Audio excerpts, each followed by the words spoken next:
Before we get started today with the Saturday show, weekly show, want to uh, touch on the loss of Zack Snyder's father, uh, Charles Edward Snyder. They called him Ed. I believe he was in his early 90s. Zack Snyder mentioned on Instagram recently that his father passed away.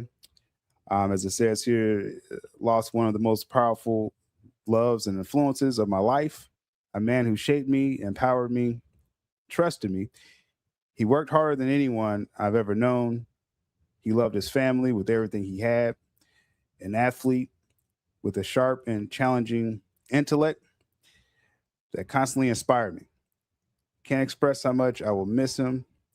I love you, Dad. That was Zack Snyder's latest Instagram post. Sometimes we obviously we're huge fans of Zack, and thoughts and prayers to him, Debbie, and the family.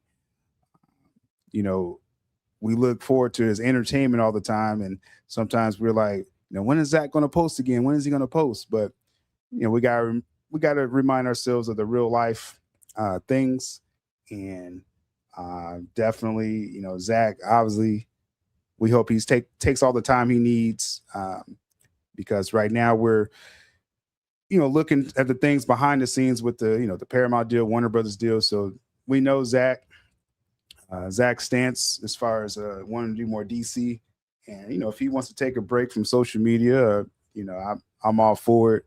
Whatever's best for him. So just wanted to mention that before we get started. We're going to start the countdown and start this show. But again, thoughts and prayers to Zack Snyder and his family, and definitely we'll definitely again allow him to take all the time he needs and let things fall into place behind the scenes. So just hang tight for a minute. We're going to start the timer and get the show started.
Let me give you more reasons to follow the homie Sil for the latest news, scoops and moves he's about to reveal. From coffee talks to special brews, I'm out of burgers for meals. A cup of bourbon with that tea that's about to get spilled. Like, what's the latest word? Yo, Sil, we need to know.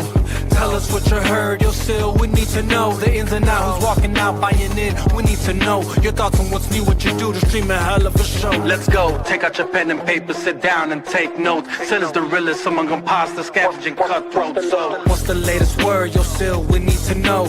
Tell us what you heard, yo, still, we need to know the ins and outs, who's walking out, buying in. We need to know your thoughts on what's new, what you do to stream a hell of a show. Let's go.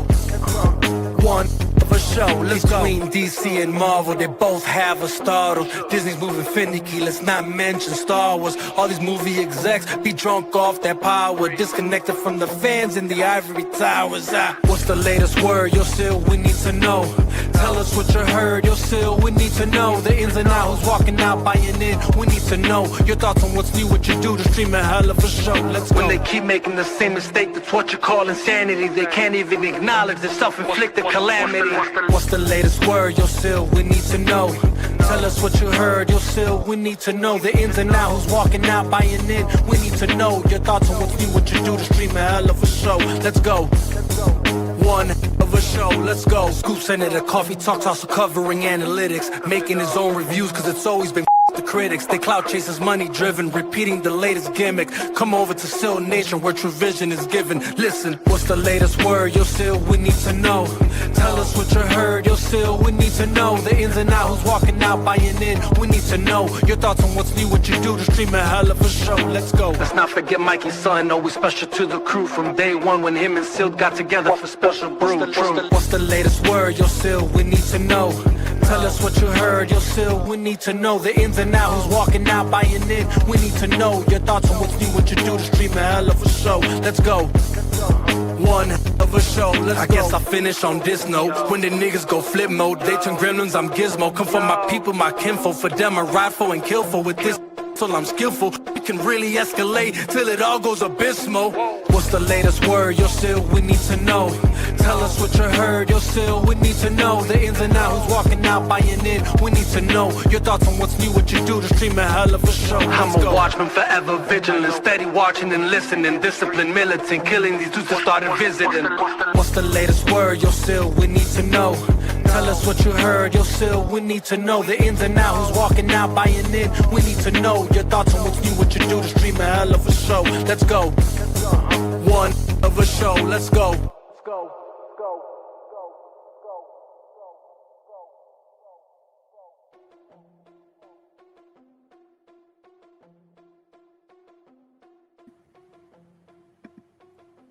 What's good? What's good? This is the Saturday weekly show. And how come my person? We got Jules here. I don't know what happened right there. This is the Paramount WB Saudis DC Snyderverse weekly show. We just say weekly show. We're following this deal till it closes, if and when, and we wanted to have the facts as we do that. Of course, Jules, that's our approach. We just want the real with this deal. That's right. Always. That's what we look for. What's up, Sil? What's up, everybody in the chat? Thanks for joining in. For sure. This is not Clapback Saturday Light. This is not what this show is. I mean, if it calls for it. I'm just saying, much love to Sil Nation. Definitely good to see everyone finding this time slot. It's going pretty good. Like, you know, me and Jules, we get busy sometimes, like, you know, busy lives. And I think we found a good time for this weekly show. So seems like it's a good time for everybody, too. I feel like the chat is growing every week. For sure. Because I never keep a schedule. So people's like, is he really going to keep this going? You sure don't. Let me tell you. Man.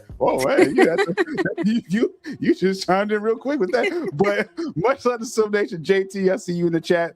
Mr. J, Yovic. We got Peely in the chat. What's good? Smash a like. Make sure you are subscribed. Again, I'm the fact that I did this for over a month now, keeping this schedule. This is good karma right here. So shocking time.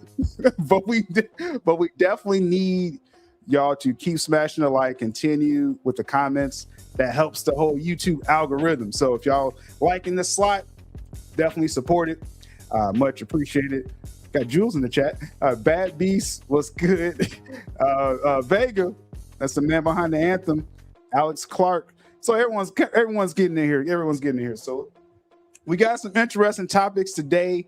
Obviously, it all revolves around the Paramount deal, but and also just some other little news that we'll touch on as well too. So let's start my music. So as we got some anti-Paramount stuff that people keep throwing out there. We want to keep these journalists honest. That's really the main reason why I bring stuff like that up, and it's teaching moments. We're kind of working on the segment eventually on that, but that's one thing.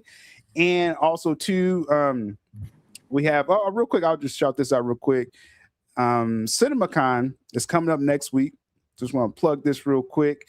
This is the whole event in Vegas where all the movie studios bring the latest expectations for this year in theaters, and so usually you get some of the biggest film news that week. Next week it'll start Monday, so I will be doing coverage for our YouTube members.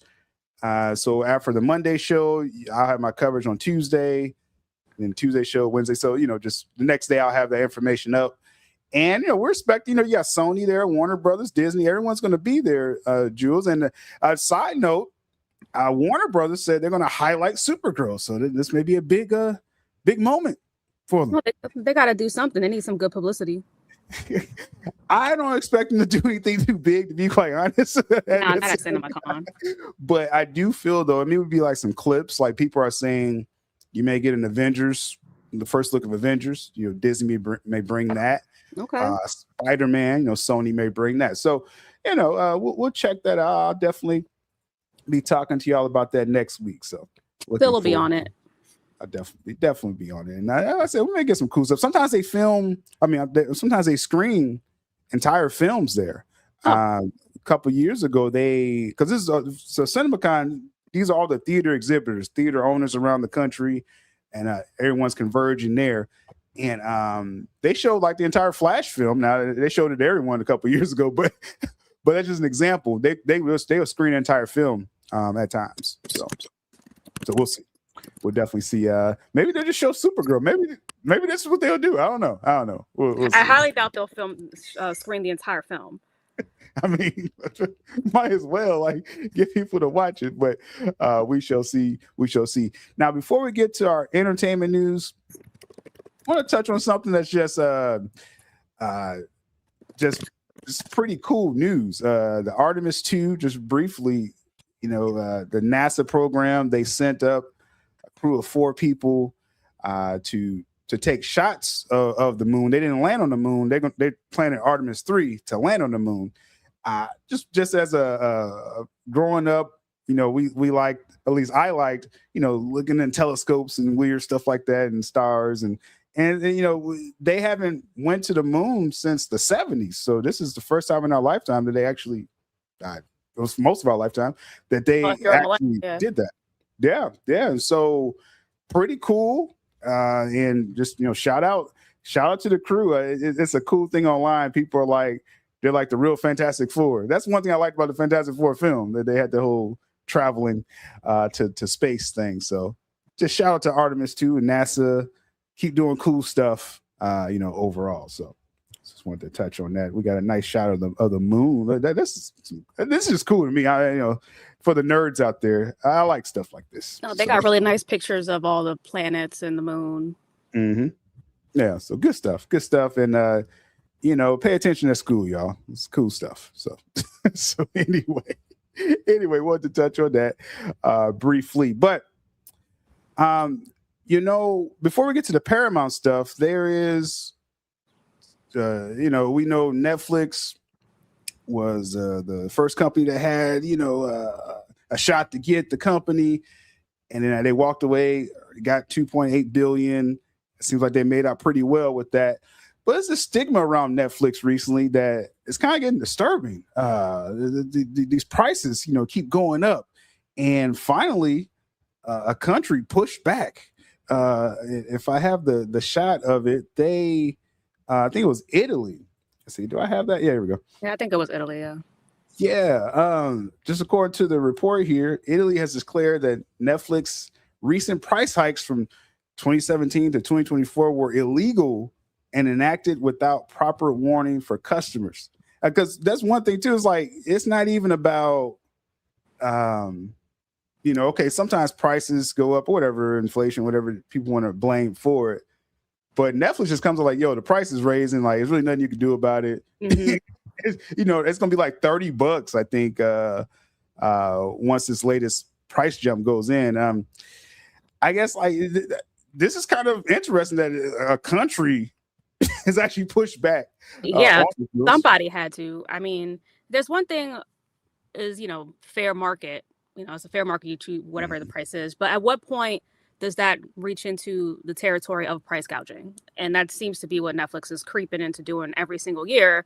It's gone up, not by $1, but like $5 depending on, or more, depending on what type of plan you have with them. It's crazy. Mm-hmm. Yeah. And as I said before, I mean, Netflix, I watch it from time to time. I get it through my phone company. So I'm like, well, as long as they're giving it to me for free, I'm going to keep it. Yeah. You know what I'm saying? But this is kind of just odd. Again, just, it's got to be some kind of regulation. And it seems like that's what they're doing as far as Italy is. Yeah, there's no reason for Netflix to be $30 a month.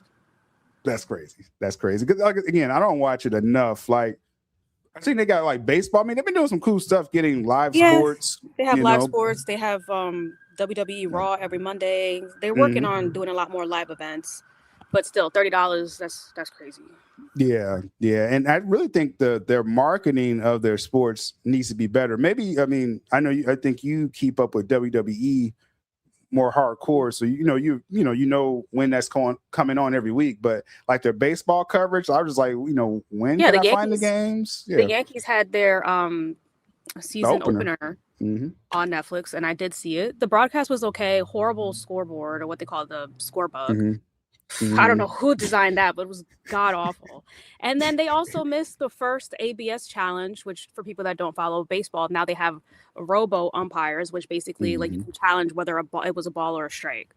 And they missed the first ever ABS challenge in the regular season.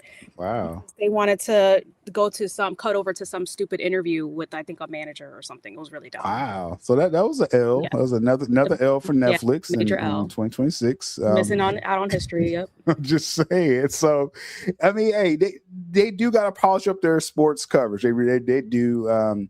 Their broadcast team for I think they did. It was NFL on Christmas. It was a little shoddy, just a little corny. It's just like, I got to kind of polish this up some, especially with all this money you're charging your customers. So we expect better Netflix. We really do. But that's just that story stuck. I was like, man, you got a whole country coming at you with I mean, Italy, if Italy comes through with that and wins the case, I can definitely see other countries following suit. Mm-hmm.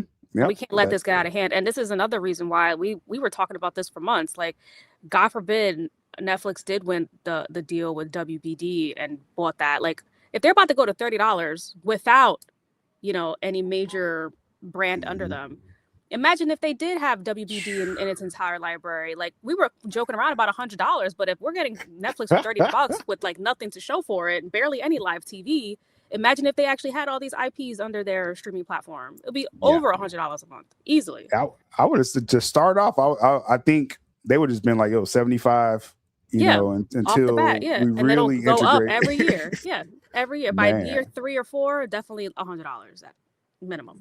That's insane. That's actually out of control. And again, I'm about the value of stuff. It's like, if I'm watching it, if I'm really just like on it every day, then it's like, okay, I think that price will go up. But I don't watch Netflix enough for all this. I don't get the value out of it. I literally watch it I put it on to watch wrestling. And then sometimes when I'm really bored and I need to find something to watch, I'll be like, all right, well, I haven't checked Netflix. Let me see if they have anything new that's good. And sometimes I'll find some stuff here and there. But again, that's like a couple times a year, if that. Like, I'd rather check HBO Max or Apple TV for Prime shows. And that's really where you get all the best stuff. TV. And Apple TV is only like $8 a month. Oh, really? Oh, man, I have to check them out. It's really good. They have a lot of good shows on there. Yeah, they got like good quality, It's Apple like TV. HBO, like type quality show. quality production with that. And like you said, it's been a while since I just, click on Netflix and let me kind of scroll and see what's out. Like I don't even do that anymore. Like if I just hear an event's happening, I'm like, okay, I'll go to Netflix and check it out. But like you said, I'll go to HBO Max before that. Sifting through their library alone is a chore.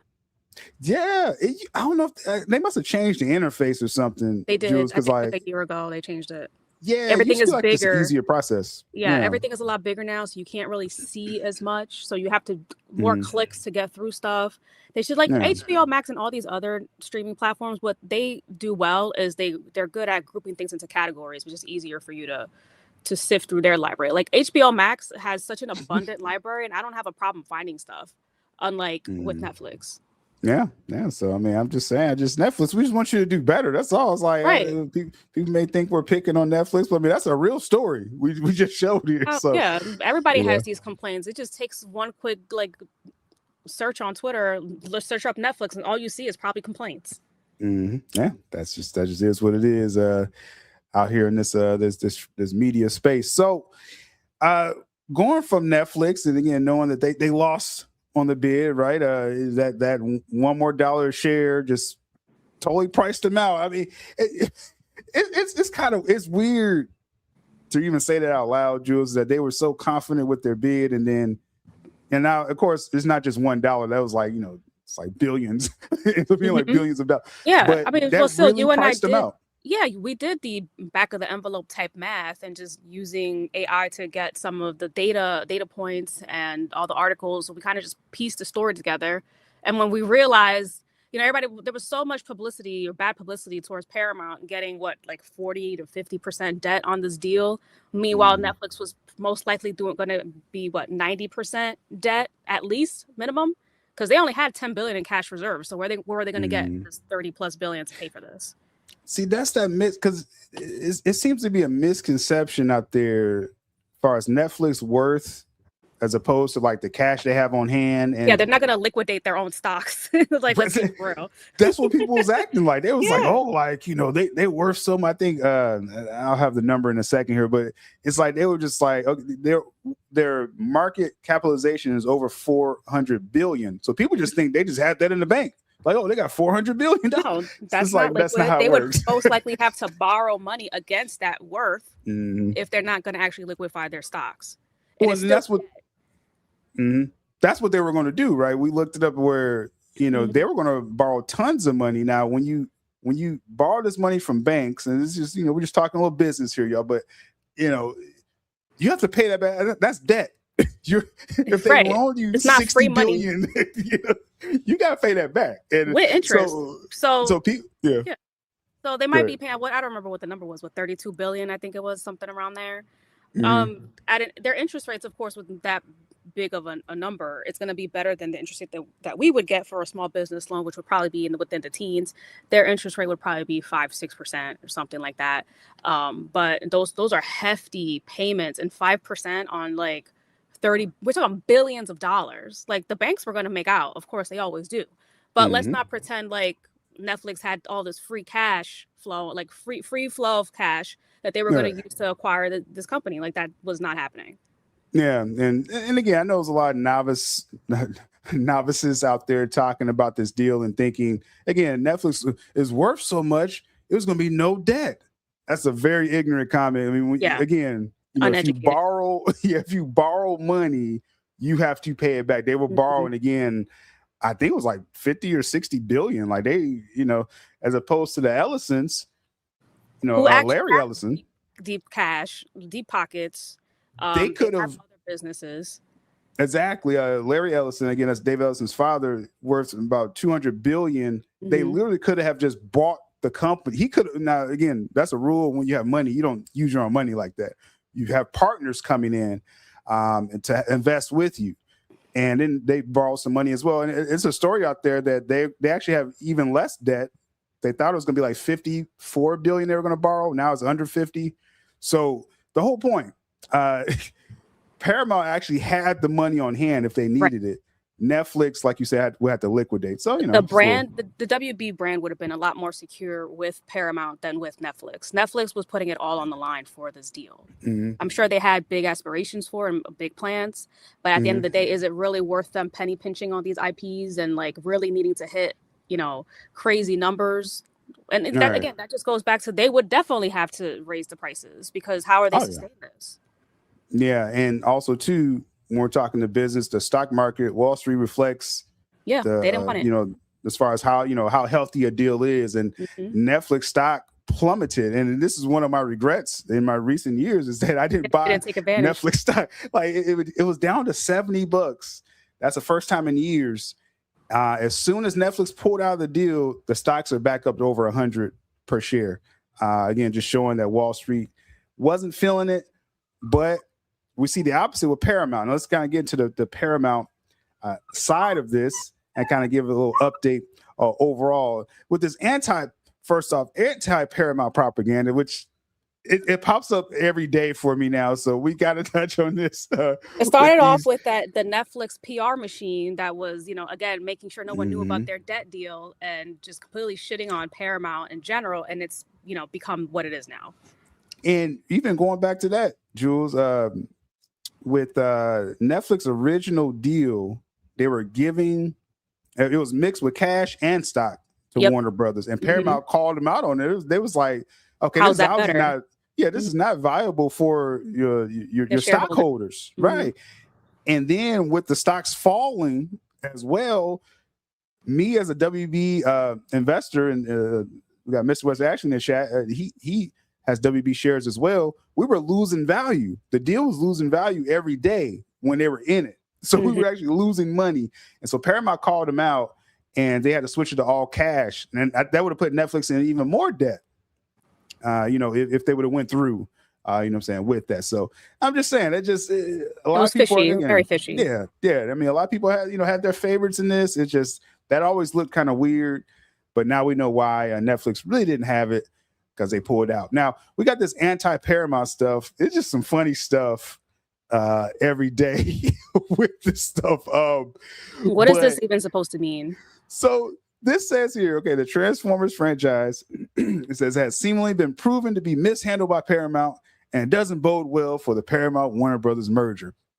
So of course, a bunch of idiots will get this headline and be like, oh, see, this deal's not good according to CBR. If you actually look at the article, this is one of the dumbest points. This is one of the dumbest articles CBR has ever done.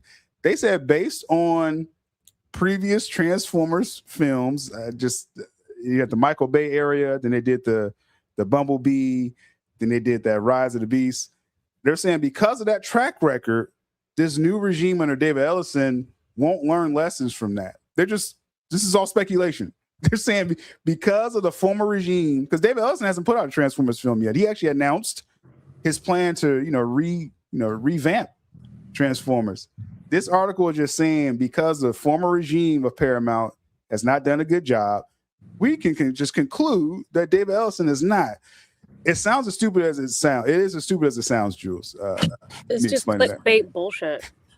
That's really what's going on. It's kind of sad. It's kind of sad that people are stooping to this level again. I guess just because again, you had your favorites, and you don't have to put out fake information though on this as well. But as far as real information, who's paying them to write these bullshit articles? That's the real question.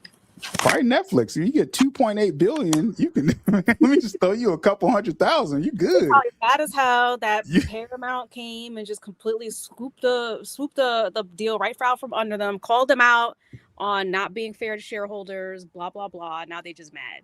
I'm just saying it's a little salt out there, a lot of salt out there. So again, there's a lot of fake stories. That's why we bring it up on the screen Saturdays. Again, teaching moments for people, but there's real information out there that we want to discuss here. So with this here, now this is a funny situation here too. Obviously, this is the positive part where you got these advisory firms where they look at all the stocks. Like you got these big corporations where they specialize in what's the best deal and what's best for your shares. Glass Lewis, who's a huge, again, proxy firm, they're advising all of Warner Brothers shareholders to vote yes. They're saying you're getting instant value. So WB shareholders, that $31 a share, you're getting instant value with saying yes to this deal. And that was clear this entire time.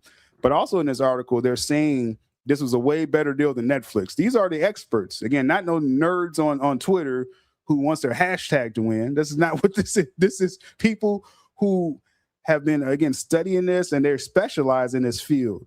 And they're saying this is a no-brainer deal.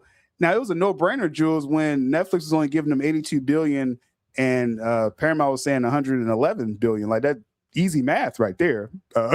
As far as I mean, and one the is first bigger than the other. The first bid was better on Paramount's side from the jump because, again, it was just all cash. And like you mentioned earlier, the Netflix deal was half cash, half stock, and the stock plummeted. So that made it easier for Paramount to be like, hey, like, that's not best for the shareholders.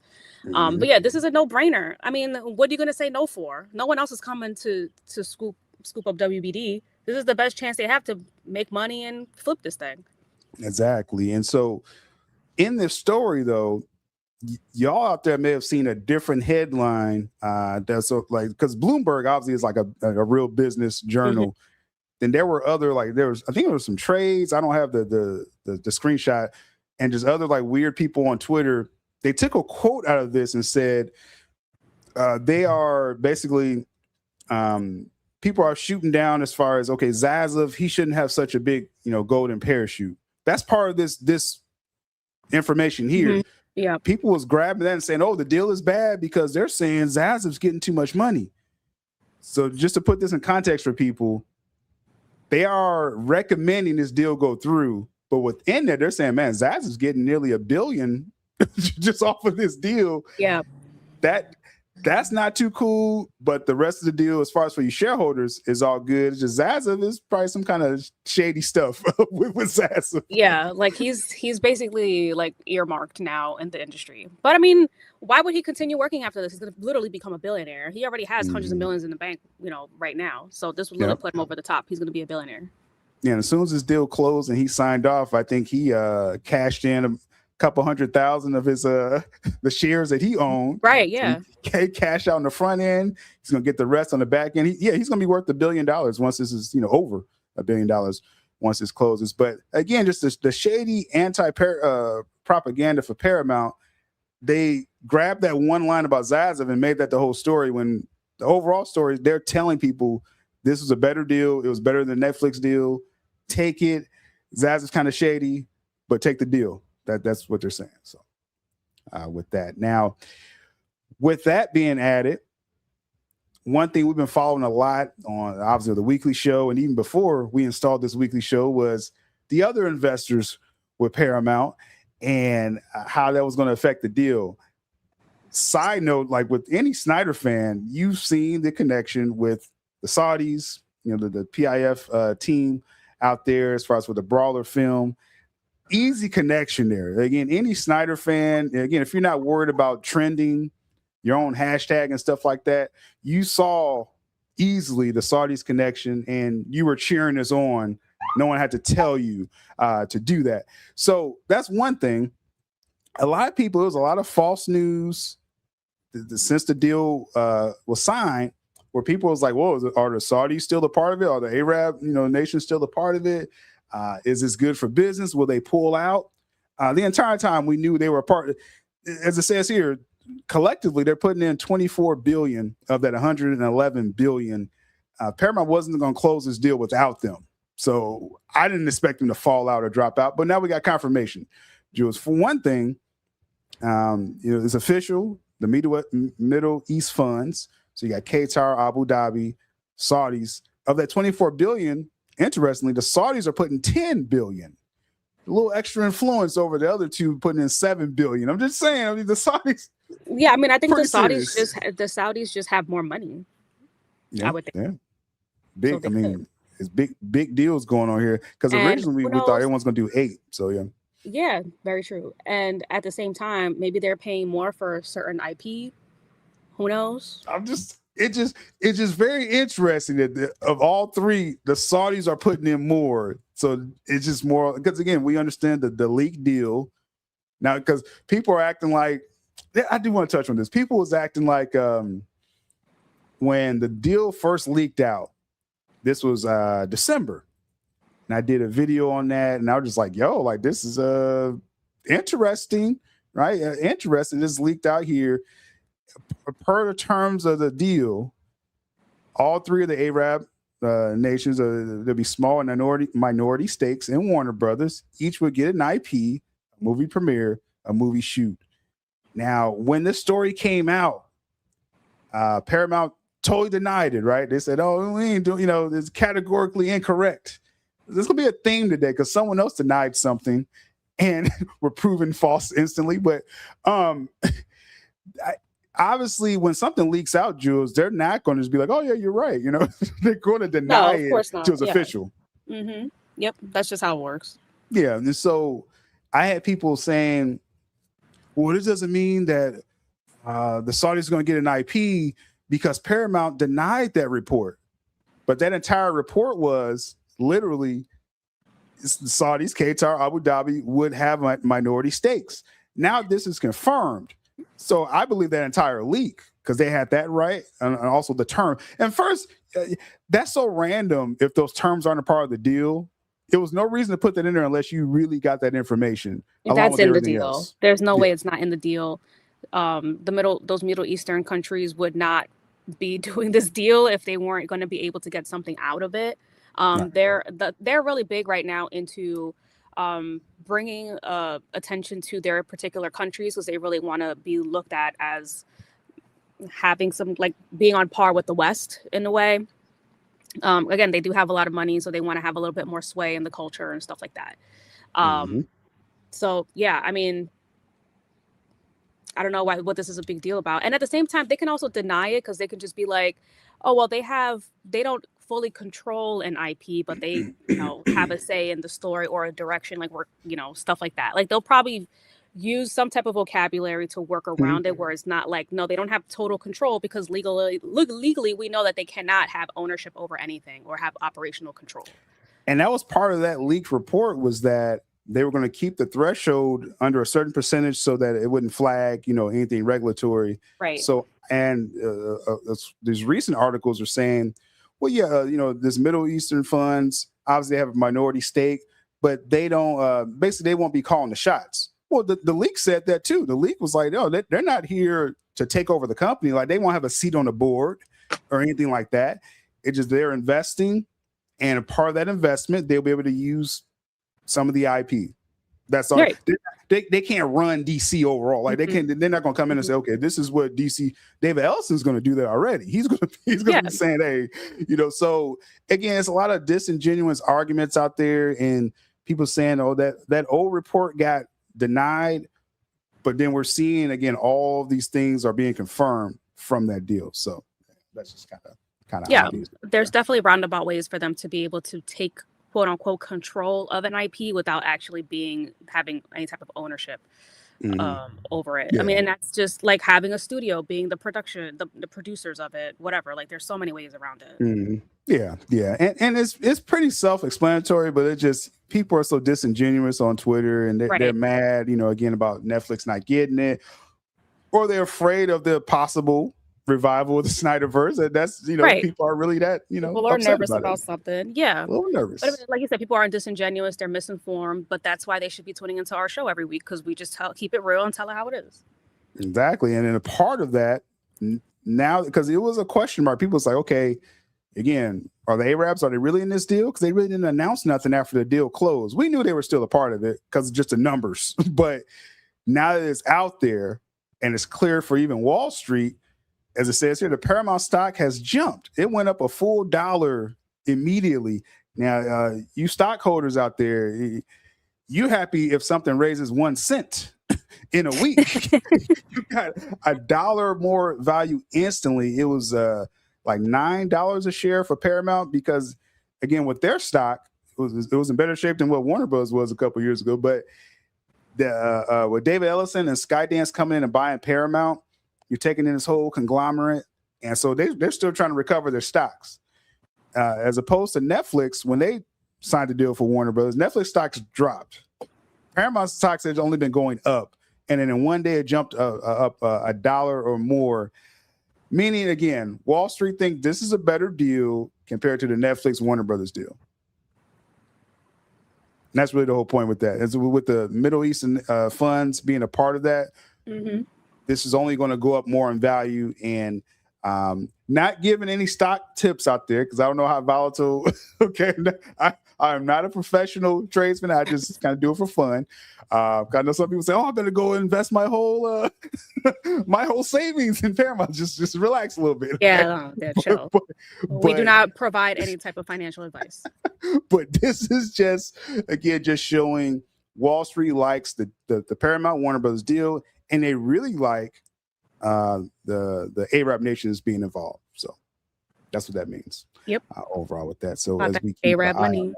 The Arab money is very popular, and it's a global business. I mean, people, and again, I know there's some viewers, and I don't want to trivialize this. I hear from certain viewers at times where they're like, when it was in limbo, like, will Netflix get it? Will Paramount get it? And a lot was saying, like, man, having the Arab nations be a part of this, like, it felt off to them. And I've just been trying to explain to people, again, global business has already been happening. The Saudis already own EA Sports. Like, they own an American company already. Yeah, they're coming. They're going to be part of, a lot of our culture. So just be prepared. Yeah. So, I mean, this is just, the next evolution of this global business. And really after COVID, like, that made a lot of people connect even more, just across the world through Zoom calls and things like that. So deals are being made globally.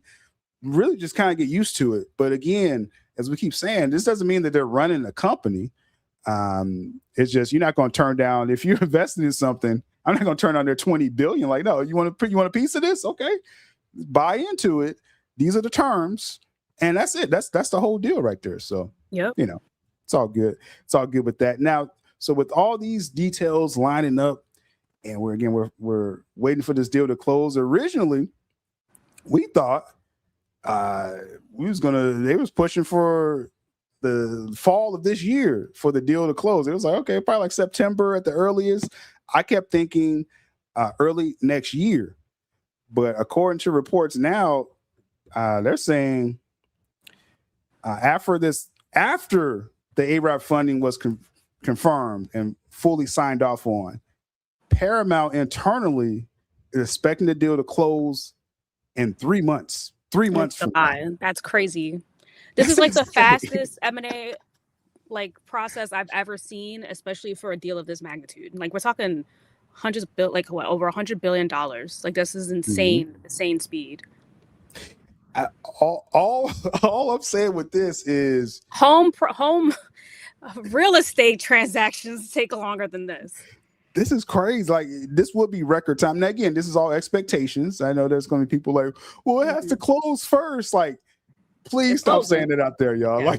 Like, obviously we know it has to close first. Like, relax. But these are expectations, and it's accelerated. It's only accelerated, that's what's wild to me. So them thinking it's going to take like 6 months originally, and what this is showing me is that these early regulatory processes are going pretty smooth for them to move up the date, internally, Jules. I mean, David Ellison, as much crap as I was giving him when it looked like Netflix was going to win, and Ellison, he even got on camera and was kind of, Bill was just a little bitter.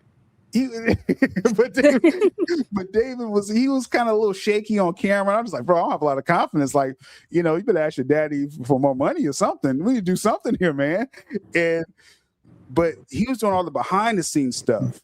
He was getting this set up where he was getting ahead of any regulatory issues they possibly could have. He's already reached out to certain states, to California, who's worried about losing jobs and stuff like that. He's did all the legwork. And that's why I think it's going to just pass smoothly. Yeah. I mean, they did. And they, in the beginning, like, they made sure to have everything in place. Like, they were able to foresee whatever hurdle might come their way. And they were ready for every single step. When California came on some BS, they were ready. Like immediately they tackled on that. That kind of disappeared. I haven't seen anything since they first made that stupid announcement.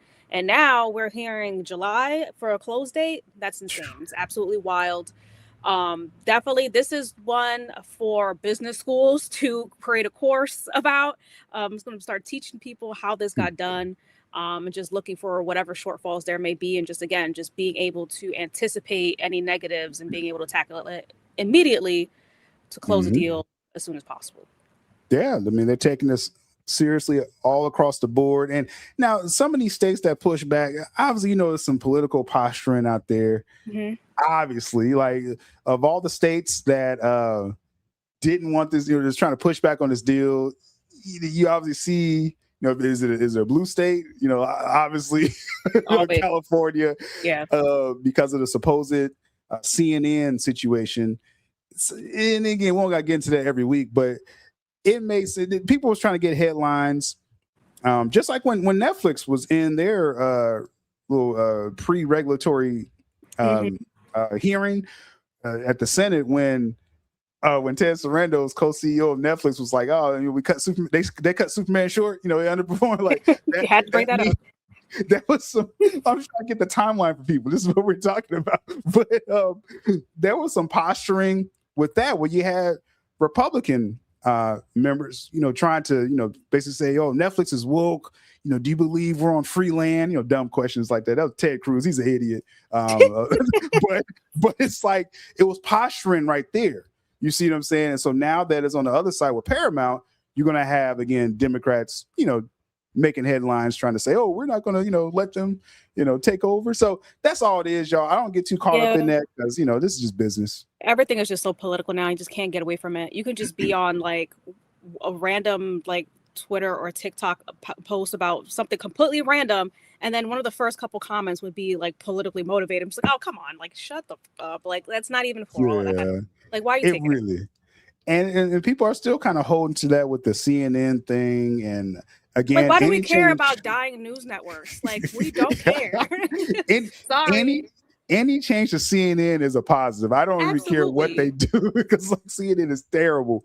But also too, it's just, again, it's a lot of political posturing, and this is business. Again, we talk about the global business in our country business. This isn't like a partisan thing when you make business deals. That's not how you make money. Okay. Like I always go back to the Michael Jordan quote when they wanted him to endorse Democrats his entire career. And he was like, "Republicans buy sneakers too. I want to sell this to everyone." Okay. We got to get out of this mindset. Well, y'all got to do whatever. I'm not in that mindset. I'm not going to pump that, when we talk about this. So that's just that. That's just that. We got a super chat from Real Talk Productions. That's Carlos. We got our Sunday sports show, Night Views. We're doing our NBA snapshot playoff preview tomorrow. So anyway, a little plug. He says, "Do you believe once closed, Paramount will announce some future plans and projects, Jules?" Some plans and projects, sure, absolutely. Will they be DC related? Probably not right away. I'm in a weird situation because I'm like, okay, if everything was going to close like we expected it to previously, I was giving it to the beginning of next year. I was like, there's going to be some pushback. It's going to take a little time, a little red tape, things like that. I was saying Paramount moving their furniture into Warner Brothers, technically, so to speak, early next year. You're going to let that year ride out. When we're talking about DC, that's really what we're going to talk about here. So I was like, okay, you got Man of Tomorrow, Gunn. By that time, Gunn will have it in the shoot already. Okay, let's go on. We'll give you a little promotion dollars for that. Go ahead, let's make a little money, hopefully, for that. Or we're going to pull it in 17 days. No, it's fine. But it's like, let's do that. And then you got Batman Part 2. Let's ride this out. Then let's say Man of Tomorrow underperforms. I was expecting some kind of announcement or something like next summer or at the earliest, more likely the end of next year, 2027, after Batman comes out. This kind of accelerates the clock for me, Jules. If Paramount gets this closed by July, they are in the building before the end of this year already. Right. I mean, they can start quietly greenlighting projects immediately, but will they make an announcement? That's the question. Because if they announce it, they would have to really market the whole Man of Tomorrow into like a whole kumbaya send off kind of thing, right? Like James Gunn is leaving as of April. Man of Tomorrow comes out June, July, whatever it is, and that's the end of that. And then hey, we're gonna be focusing on whatever this other universe, right? Whatever that might be. And like you said, now that this is accepted, it's different if let's say the deal closed in the winter, end of this year, early next year, January, around there, because then they only have to wait like 6 months to make an announcement. Now we're talking July, like that doubles the amount of wait time. So are they really going to wait a whole year to make any announcements on DC? I don't know. It makes it tricky. I hope they don't care about the Gunverse and just completely like whatever they're going to do. Obviously, and like do a whole kumbaya send off. Like I don't care, make it like a whole feel good moment, right? And that's probably why they don't want James Gunn around, because he'll mess it up. They could probably spin this, right? And what they really could do is what was done with DC in 2022 originally, after Black Adam underperformed, and it hurt my feelings. Everything y'all said about Black Adam out there. We know how you feel. It's very well done. They hired Gunn and Safran and announced a reboot before the 2023 slate of films, before Shazam 2 came out, Flash, Blue Beetle, Aquaman 2. That whole year, it was like, oh, this is the end of, the quote unquote DCEU. Do they have to? I mean, you would think back then, let's give 2023 some grace, and let's not announce nothing until after these films come out. No, they instantly was like, okay, this world's over. Yeah, right? They didn't care. They sabotaged the ending. Yeah. So do they have to give Man of Tomorrow much grace? If they know, I'm assuming Gunn and Safran are out because they're in their lame duck year. Exactly. There's no other extension. They already got their extension. Do we really have to be like, let's wait till Gunn? We're already in the building and we got plans. So and they're big plans. I just think this moves things up, and they're saying, okay, by the end of this year, they could just be like, hey, we already got we got a new DC plan. We appreciate James Gunn. This is his final. He don't even get a trilogy like they did Zack. What do you mean? His trilogy is Superman, Supergirl, and Man of Tomorrow. That's how you spin it. See, that's that marketing thing right there. That's how we'll market that, Jules. I'll be like, oh, yeah, Gunn's going to end his trilogy with Man of Tomorrow. We had Superman 2025, Supergirl, wraps up in Man of Tomorrow. Yep, that's it. Pack up. Good luck, Gunn. We'll send you off. So, and then just do a little celebration around his film, next year. Be like, thank you, Gunn. We're not signing you back. No, thanks for being the placeholder and getting us through. That's a realistic scenario, because hopefully they do that. If David Ellison is watching me, I am in marketing, so please just give me a call. I'll be happy to work for you. I'm just saying, I'm in marketing too. I mean, come on. Your marketing is different. You're more give us a call. Give us a call. We don't have to negotiate together, and she may have Oh, that's fine. Like I'm higher willing fees. To work with still. It's cool. But yeah, we'll do it. Well, we can negotiate together. Let's do that, David Ellison. Let's do that. We got a lot of ideas, but this is, again, I don't think this is a ridiculous scenario. Only because we've seen it happen before with DC, Jules. Because people could scoff at that, be like, these films got to come out first. Well, they didn't wait before, so they don't have to wait now. This is my opinion. So and that's exactly what they said about Man of Steel. They was like, oh, we want to see a trilogy of Henry Cavill Superman. Well, your trilogy was Man of Steel, BVS, and Zack Snyder's Justice League. There's your trilogy. So if that worked for that, it could work for this too. So, hey, I'm just saying that we could package that. Like, that's a sellable thing right there. Very easy to sell. And then while they're doing that, they do the whole send off. Hopefully they start just greenlighting stuff. Hey, this is happening. Like, show me a slate. Like, let's just start filming day one. Like, let's start. Like, let's start. Let's get these cameras rolling. Like, instantly. I mean, this changes things, y'all. With this accelerated, timeline now is, if this close to July, you're not waiting a year. No, you're not waiting a whole year. So we'll see. I know there's going to be exciting. Exciting summer. The anti-Paramount people, I know that they're praying this doesn't close in July now. I saw a lot of people very nervous. You got only a few months left. They don't have as much time hoping for a miracle to happen, and this completely falls apart. So, well, we're already in April. 3 months. Just saying, man. Like, and they know something obviously that we don't know behind the scenes. I think things are just going real smooth. And we always talk about the PR of these companies. They get ahead of a lot of this stuff. When California was pumping up their chests about this, anti-Paramount, and again, it was political stuff. But Ellison took out a couple articles. He put out a couple quotes in these articles with the trade saying, "Hey, this is my plan to keep jobs. CNN's gonna run, just like it has been," which he actually was lying about that, but we're not going to just skew it, like Fox News. That's basically what they're saying. CNN's not going to turn to Fox News, right? Which any less Fox News is good too. I'm just saying, right? So that's we just need a neutral channel, which is what CNN was originally intended to be. Yeah, that's obviously been hijacked. So if it could just go back to being neutral, like everybody wins. Exactly. So, I mean, like I said, I think he's gotten ahead of a lot of stuff, and I think behind the scenes, it's just going smooth. Now, one more thing I want to touch on with this is, it may be out there, but I did hear as far as with the Warner Brothers. I just want to kind of throw a nugget out there. We, as the late great Mikey Sutton says, we kind of go to the future sometimes, and sometimes we hear stuff, but we heard as far as Paramount, Warner Brothers, like after this deal closes, David Ellison's like, we're going to keep everything separate, right? Which is sort of true. It's sort of true.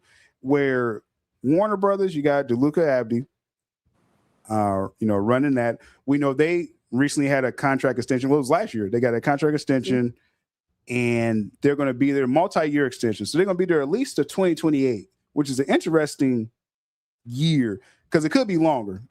But at least to 2028. So according to what I'm hearing, and again, it may already be out there, that Paramount, Warner Brothers, Ellison wants it to be separate. Yes, he wants it to be separate, but probably just until 2028. Meaning he wants to fold all this in. You're going to run Warner Brothers separately over here, and you're going to have, again, DeLuca Abdi, you're going to have your own Paramount people ahead of Paramount. And then in 2028, or by the end of that year, it's going to be probably just one or the two execs over all the films, Paramount and Warner Brothers overall. And that will further fold in DC. Again, I think DC Studios is done. I think that whole moniker is over. Absolutely. Yeah. You don't need the execs for that. And honestly, it's kind of best case scenario giving the execs 2 years to all right, Warner Brothers versus Paramount. You got 30 movies coming out per year, right? Who's gonna give us the most money, the most quality? And then whoever, wins ends up becoming most likely the main exec heralding both studios. Yeah. It's kind of like a weird billionaire challenge. Like they're just like, okay, you got to do 15 movies, you do 15, whoever does best, Exactly. Look, that's what happened with DeLuca and Abdi right now versus, Gunn and Safran. They didn't get their extension because they floundered. So why wouldn't Ellison do the same thing? So this is an interesting scenario. Like you're giving DeLuca and Abdi, really since this deal may close this year now, you get them all at 2027 and probably all at 28. To build up their lineups and see the performances. And if they do anything close to 2025, I think it's a landslide. DeLuca and Abdi will basically be elevated over both studios. Yep. As film execs, right? Mm-hmm. And then in that scenario, because again, this is all hypothetical now, but in that scenario, DeLuca and Abdi, they'll be over Paramount, Warner Brothers, everything. And there'll still be like some junior execs, under that. But you're not going to have like Peter Safran, James Gunn, junior execing nothing. So that's going to be interesting to see in 2 years. Because, again, Ellison probably has his own Paramount film execs people, but he may just be like, hey, DeLuca and Abdi doing a better job. Like they win, and just put them over everything. So, and at the same time, if it's one brand, one name, you want everything to have the same amount of quality and the same feel as all the other movies. You can't be just having two completely different visions in one company. Mm-hmm. And I'm glad you said it too, because when David Ellison, he met with Warner Brothers, that was like a couple weeks ago now, and James Gunn didn't make that meeting for some reason. Safran was there. Yeah, at least through Zoom. Safran was there, but a part of David Ellison's message to Warner Brothers was that he wants to run things like one company. And he says it signifies with the whole Paramount Plus absorbing HBO, he wants a one company approach. And so it will make sense, like we said with the film studios, he wants a one company approach for everything. So it's everyone ain't gonna make it. That's all. That's just right. That's just business. That's how that works overall. So I find that interesting. Again, things are getting pretty serious with this deal overall. So let's see what we're saying in the chat real quick. We got somebody's ready to move to Tibet, from what I can tell. Move to Tibet? What is it? In the comments. What? I must have missed it. I don't know. Probably missed it. Okay, it must not be important. That's fine. I'm sorry, whoever said that. I'm sorry, I was just joking. Jason says here, still makes a good point. Gunn was given control of the sandbox while DCEU projects were still in the pipeline. They don't give the DCEU movies their full grace to finish. Yeah, exactly. That was my point with that. Yeah. I remember in real time, a lot of us do, when they was like, oh, they already announcing a reboot. You got 4 films coming out the next year. And it was just like, oh, that's the end of that DCU. Like, it's over. But watch Shazam Part 2, and no one did. You know what I mean? Jules, do you think, like, there's one thing to think that Man of Tomorrow wasn't going. I don't think it ever was going to do like $1 billion or anything like that. There's but no way. I was like, it probably could repeat the success of the first film. Do you think this could be a negative? Like, if we know a reboot's happening publicly before Man of Tomorrow, you think that would hurt the box office more? Absolutely. I mean, we saw it happen with the end of the so-called DCEU, whatever fragmented version of it was at that time. People were just like, why am I going to watch it if I'm not getting anything out of it? It's just, here today, gone tomorrow is going to be one of those kind of things. But I mean, at this point, I don't think they care, because we already seen some early projections of Supergirl, and that's very telling into what we can expect from Man of Tomorrow next year. That's a good point, because Supergirl, we'll probably talk more about that. Actually, I'll probably just move that topic up. Supergirl, it's a weird thing going on with this film, right? I know people were saying I was shilling for it all year, and I don't mind y'all calling me names.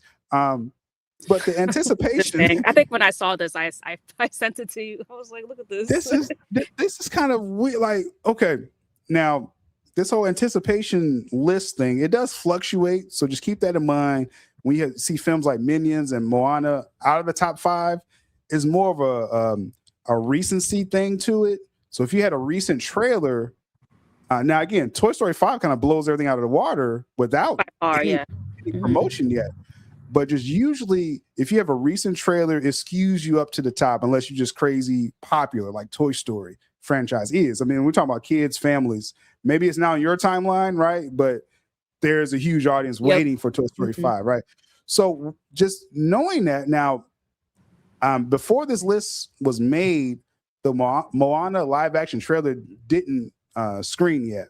So again, you don't have that data. That would probably push up Moana over Scary Movie 6, easily, right? And the same thing with Minions. We didn't really get anything yet. So this is just straight off of just existing hype. Wait, I think we got the Moana trailer. People were making fun of the rocks here. Before they made this list, I'm saying. Okay, my bad. Before they put the data in, you didn't get that yet. Yeah, but yeah, people talk about the rock there, which is just that was wild. But that brand is strong, just on its own. If you didn't see a trailer, so and taking all this in, I'm just, first, okay, the Toy Story 5 stuff. Again, I'm just absorbing that that's a really popular brand, Jules. Yeah. I just think that's going to absolutely, crazy. There's a lot of nostalgia around it, and still kids today love it. So it's going to make its money. And I just saw a tweet not that long ago. I think it was also discussing film, talking about Toy Story 5, that they're not expecting, as we've been saying, they're not expecting a second week drop or a big second week drop. Like, they're expecting the second week to do pretty much just as good as the first week. And we all know what movie comes out during the second week. And that second, that's all the way down. So in knowing that, again, recent trailers can help you, your brand, I find it, again, this data was taken in before the recent Mortal Kombat 2 trailer, and that's more anticipated than Supergirl. That's a shit. Like, all these people saying, "Oh, the DC brand is restored and everything," like they should have been right under Odyssey if DC was really on an uptick. Just Scary movie, just an yeah. uptick. Scary movie being that high up with all these other IPs, like that's crazy. Insane, right? And again, the Moana Minions crowd, I think that's going to kick in like crazy. Absolutely, over the next month. That's Mortal Kombat 2 over DC, like. And the first Mortal Kombat was not that well received, but people are still anticipating that more than Supergirl. That's crazy. Like all this is just telling me now. Again, we're not going to base everything off of just this one list, but again, with the trailer, with the whole James Gunn push. And people saying DC is he's the savior. I'm not getting this vibe. If you number over Insidious 6, that's the only thing you can clear. This ain't boding well for Supergirl. Again, just anticipation, online activity. People got defensive immediately with Supergirl instead of praising it. You know what I'm saying? Because like Spider-Man Brand New Day. Now, it's not fair to compare anything to Spider-Man Brand New Day. But my point is that if most of your tweets about a film, if it's praising it, yeah, you can have some complaints about it, and that's fine. But overwhelmingly, Spider-Man was positive, right? I'll be right back. You good. And Odyssey, you had people nitpicking stuff with Odyssey, but overwhelmingly it was positive for Odyssey Online and just the online activity. And the fact with Supergirl is more just defensive. Again, Mortal Kombat 2 shouldn't be over Supergirl, is my point. And I think they should be worried about the anticipation. What we saying in the chat here? Interesting stuff. Let's see, Shin. To be fair, Supergirl ain't that popular of a character.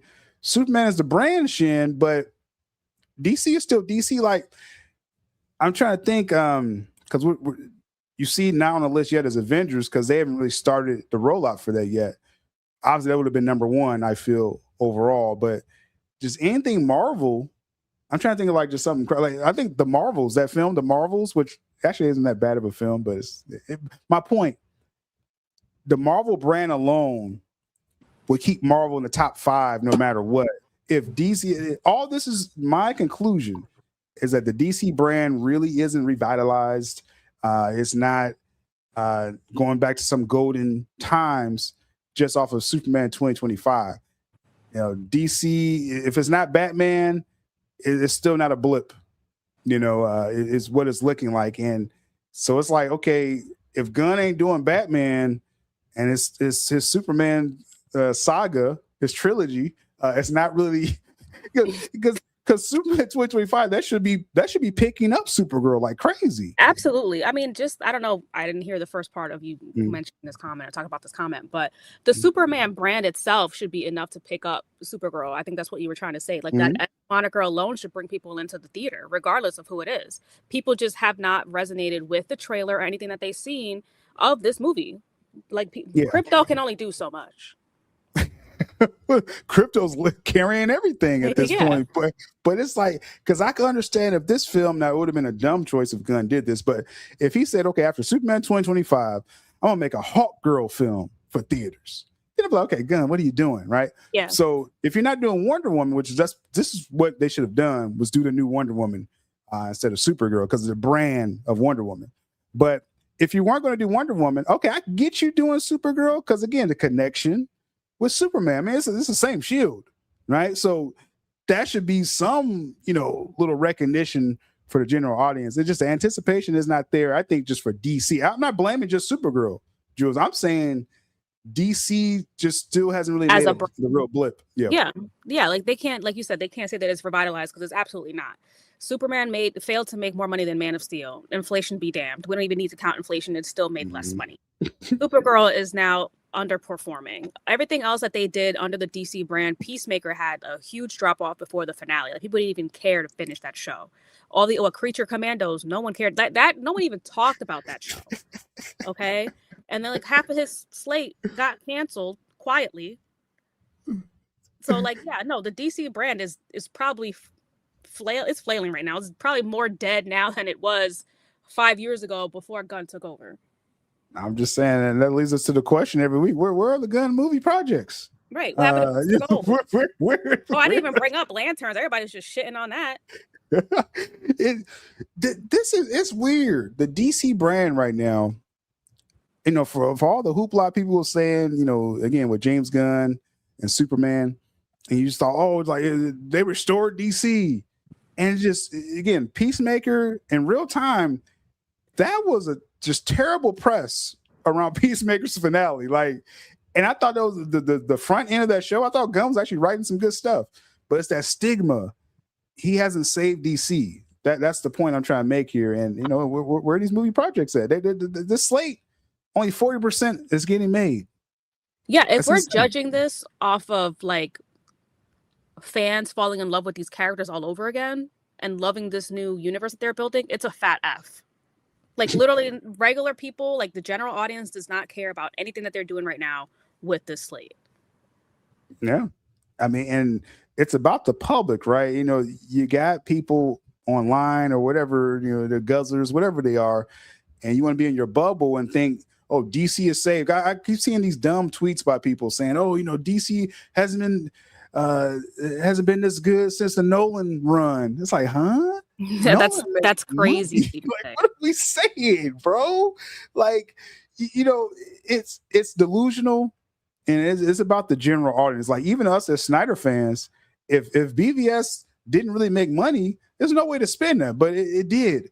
They're praying. Mm-hmm. They're praying something gets over 800 million again for DC. Yeah, they'll be happy to even get over 650 at this point.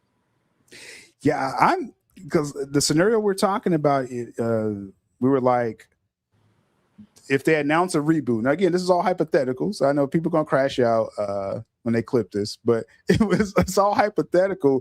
If the Paramount deal closes in July, by the end of this year, they should already be having plans. There's already proof Paramount has been recruiting DC creators before they submitted their bid for Warner Brothers. Okay, like that's right. That's very cocky.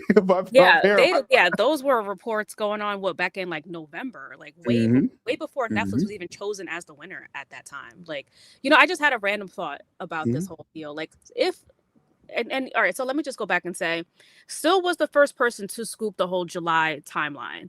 It has been confirmed by another major news source. I don't remember who it was, but I did send it to you when I saw it. It has been confirmed that they are internally looking at July. So let's not try to act like Syl is just coming up with random dates. This has been backed. Okay. Yeah. What I just thought about, and me being a Snyder fan or whatever fan, hoping that this happens. Now that it's in July, they're still filming. I think they're about to start filming Superman 2: Man of Tomorrow. There's enough time now to take away that Man of Tomorrow name. See, I meant to bring this up because I was like, because if this closes, like I said, they're gonna start filming it. What was it this month, right?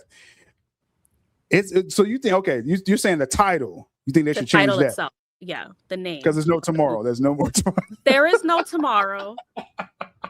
But at the same time, we also know that there were other plans for a Superman sequel with that same name.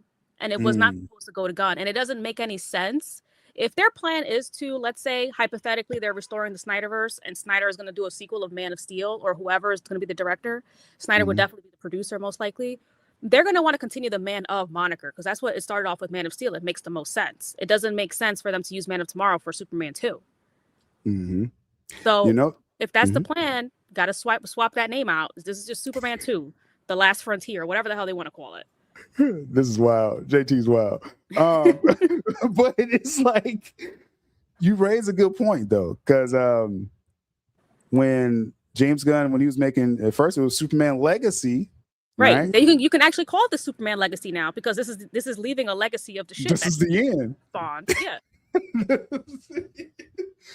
This makes sense now, right? Like Superman, just Superman Legacy. Just call it Superman Legacy. That's it. That's the end. This is your legacy. Yep. This is it. But the whole point where he has Superman Legacy as a title before, that's changed since they filmed it. Yep. Supergirl, I think it was Warm Enough Tomorrow at first. Yeah, and now it's just Supergirl. Yep.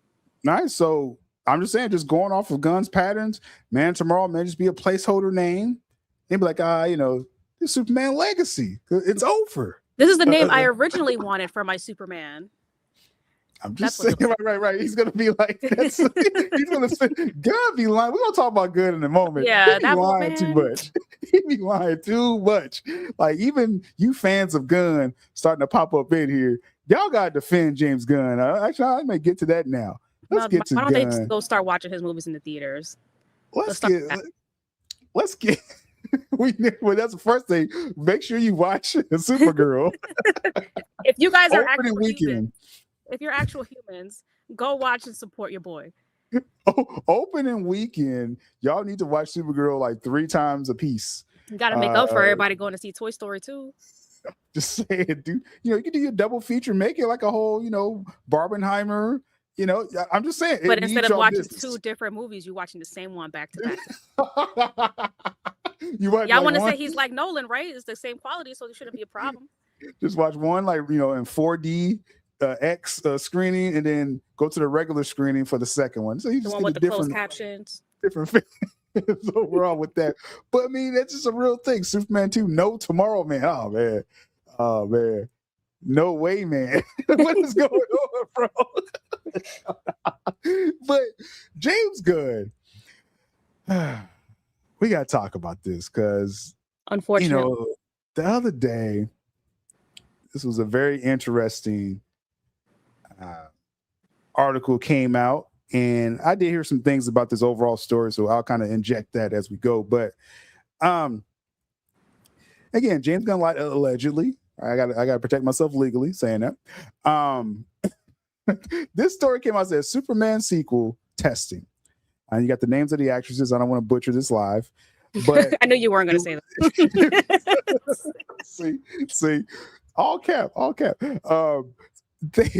This story came out exclusive, and everyone was going crazy. This is about the Maxima character. That was the original report. It didn't go like crazy. It was just more like people was like, okay, we heard Gunn was trying to add this character. Now there's some actresses and names attached to it overall, right? So it was like, okay, they he's really doing this obscure character. I go side note with the Maxima character. I don't expect anyone to know and this is not really a knock, like probably people think I'm gonna do with this, but I don't expect anyone to know the Maxima character. So I didn't even know why this was even like headline type stuff. Was that the one in the Justice League America show? I know she was in, I think that, but she was in the Superman animated series too. She's the one that grows? No, she's the one. She's from another planet, and she feels she can only mate with Kryptonian or someone as powerful as her. Oh, so James Gunn is interjecting some weird sexual thing into this movie again. Allegedly, I guess, because she was her character was in Smallville. Again, I think this was like okay. Yeah, I remember one of those Smallville episodes. And when she would kiss people, they would die, except Clark. And she was like, "Oh, well, we got to bang." And so it's like, I don't think he was at the time. Yeah, I forget which season it was because it wasn't really the best episode. But they had, it's different interpretation of this character. But it's the main thing. She just comes out. She's just super horny for Clark. Anytime she gets around him, and so it's like, okay, Gunn, you would use a character with that angle, but this didn't warrant Jules like this big announcement. His little crash out. No, well, we're gonna get to that, but just why is this headline news? Like, oh, well, I guess because when he cast Jimmy Olsen, that's a bigger character though in the lore. And I think when he did Mr. Terrific, so I guess I see why they're doing it, but she's just so obscure. I understand if it was Wonder Woman, and we'll kind of get to it in a moment. Yeah. I just didn't think it warranted all this, front page news. Okay, Maxima. The general audience don't know Maxima, so that's just one thing with that. But two, this story came out, and Gunn did respond. So let me move this out the way here. And actually, before we talk about that, we got a super chat here from VEGA. It says, make sure to hit that like button, subscribe, and share. Hashtag restore the Snyderverse. No other hashtags out there, y'all. Just restore, because all the other hashtags are dead. But it says it's what Disney needs. Fire episode, Seal Jules, the Seal Nation. Gunn done, Gunn gone. Man, that's tough. That's tough for Gunn, man. Hey, he gonna get his trilogy though. And shout out to someone subscribed to the channel. I saw the name pop up here. My fault. Isaiah. Shout out to you. Welcome to Still Nation. We're here every Saturday, noon Eastern Standard Time. Following this deal, also any pertinent DC news. And this was news here. And I haven't been giving people drops. Jill's supposed to tell me that she's a producer of the show. She's supposed to tell me to do these drops. I didn't know I had a job. Okay. Let me change the subject. No, shout out to you, Vega. But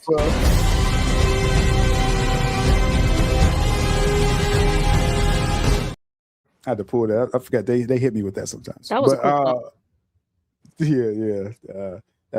Man, I remember seeing Man of Steel in theaters opening day, and at the end when he comes in with his glasses as Clark, and he introduces to Lois, where he talks to Lois as Clark, under his moniker, I should say. And then that music hit. That's like one of the greatest endings to a film ever. Just like honestly, just a feeling. Yeah. It was like, oh, we knew like the next movie was going to be amazing. Like we were going to get so much. Just. I was like, we getting like 10 of these, man. Like it was just a perfect ending, because it was just perfect. And he actually smiled for you haters. Right. He smiled quite a bit over the he did. Over the movie. Like people are retarded. Sorry, I'm not supposed to. That's just amazing. No, it's just okay. So someone asked for the Wonka drop. I guess one time. Sir, I said good day. No more hashtag. It's just restore. Y'all can even use Us United. I'm not even going to diss Us United too much because at least that's not dead like the Netflix stuff. But anyway, James Gunn has responded to this here. I got too much on my screen. Okay. So this is why I say you just can't. I don't like Gunn on social media. If you're going to really debunk stuff, have at it, right? They got the whole story wrong, right? This semantic stuff, we're beyond over this, what James Gunn is doing when he's quote unquote debunking stuff. Because what's great is that the trades, who's usually in, maybe someone's in their pocket, I don't know, they doubled down after this, James Gunn. So this was crazy. So he comes out, he says, this is not against Nexus, which is one of the geek blogs that picked up the story, but it was from Deadline originally.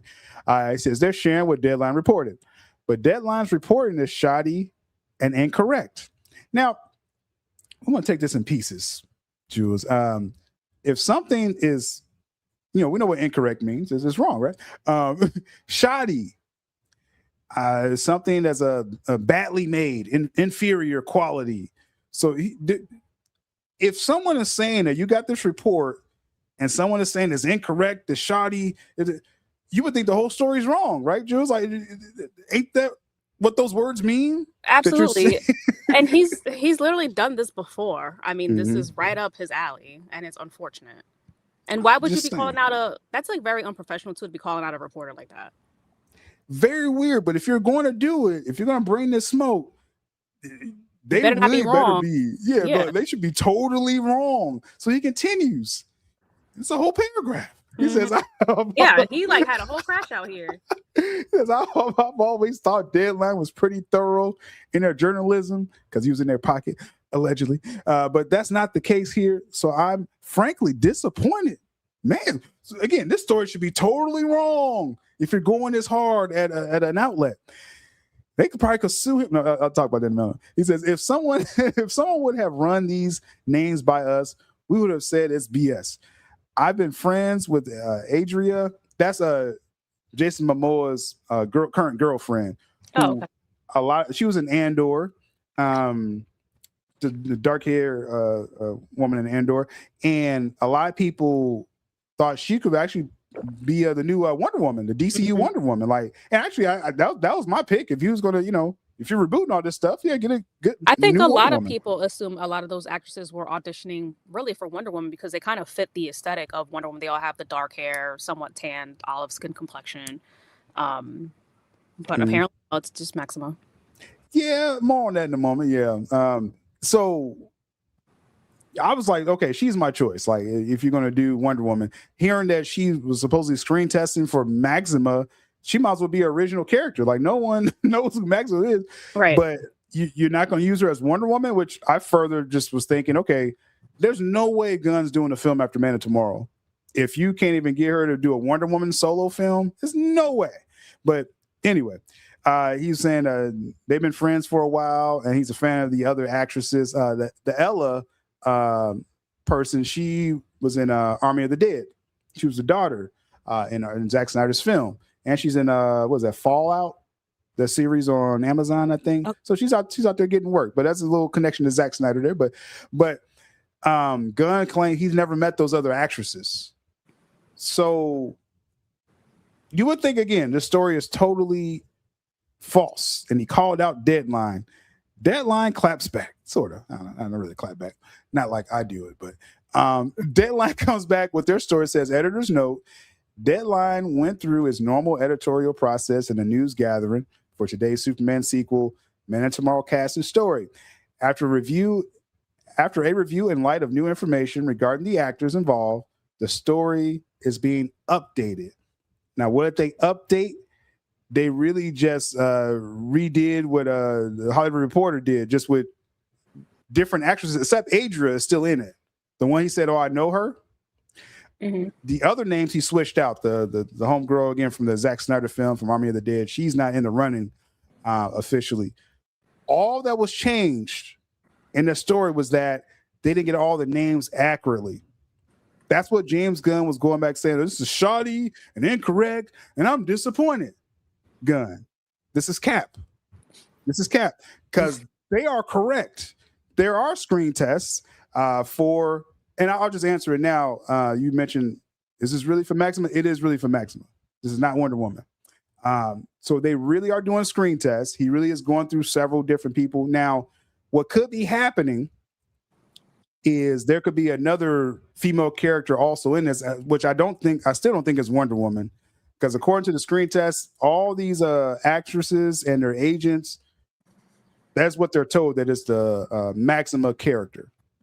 So that's just what I'm hearing. So I'm not going with the whole Wonder Woman thing. No, I believe it, because I honestly, just because of the state of the company today and the state of his current contract, I don't think they're going to allow him to use such a big name like a Batman, like a Wonder Woman at this stage in the game. Like, they're just not, there's too much uncertainty afterwards to bring in someone of that magnitude into this universe. Mm-hmm. Yeah. And so I'm really thinking, Adria is going to get the role. She's again, it's a lot of nepotism out there, and hey, you got to network, you got to connect with people. That's a whole nother conversation. But it's just so crazy that he had a whole crash out, not that they're doing screen tests, but because of the actresses being named. Like, is that really that big of a deal? Like, you're still doing screen tests. Does it really matter if they got the names right? Right. So the fact that, because with Gunn, the way he was trying to deny this, you're just thinking, okay, this is a total BS story, Deadline. Yeah. And that's just not the case. It just, again, they just got a couple of names wrong. Everything else they said was true, as far as the screen test for the character. Now, what could happen is that if Adria gets the role, who I think she's a favorite. Again, that's Jason Momoa's current girlfriend. So with Gunn and all them. So, and Saffron, he's really close with Saffron too. So it's like, okay, can you do her a solid? What could be happening is these other actresses, they are probably testing, but then they may get like another like smaller role. Like, it's not like something huge in the film. That's what James Gunn did before with the Clark Kent testings, where you had David Cornsweet, which I think we all knew he's going to get the role because Warner Bros. Actually wanted Cornsweet. Okay. That wasn't even 100% Gunn choice. Like, Warner Bros. Wanted Cornsweet as Superman. Interesting. I don't even know who else was in the running. Weird thing, Nicholas Hoult. And so, that's right. Yeah, I did hear about that. That's yeah. He brought him in, and then he was like, "Well, you actually be good for Lex." And that's probably what's going on here, is that Adria gets the role as Maxima, and then one of these other ladies would get another small role, in the film.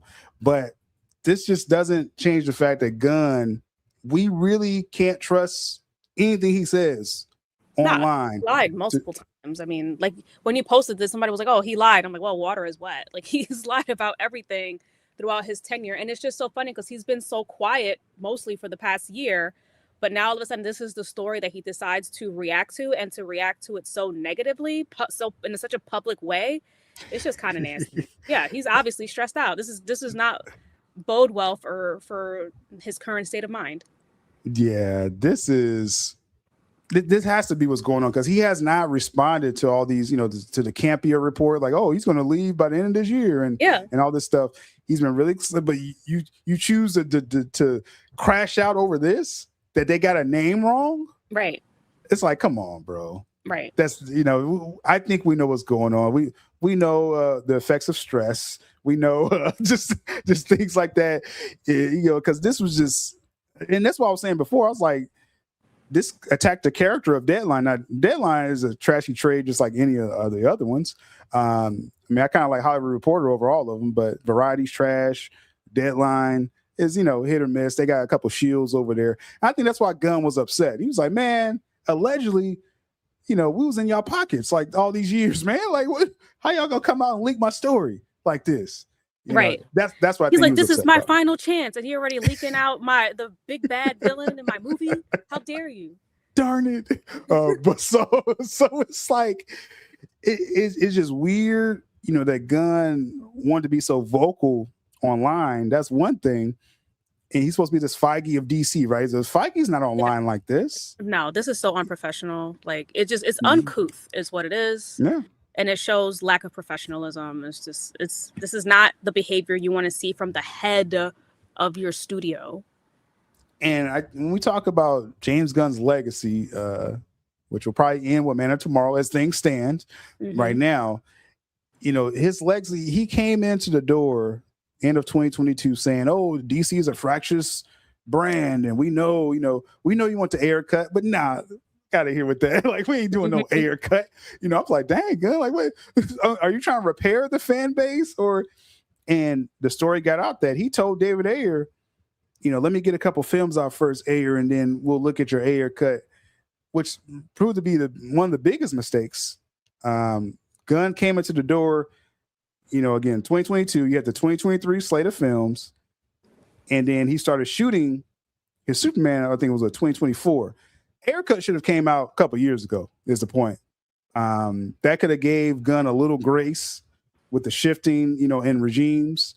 And you want to do your new stuff, okay, but if you're telling David you're going to give his haircut a chance and then really 180 on him, that was crappy right there from coming into the door. Yeah.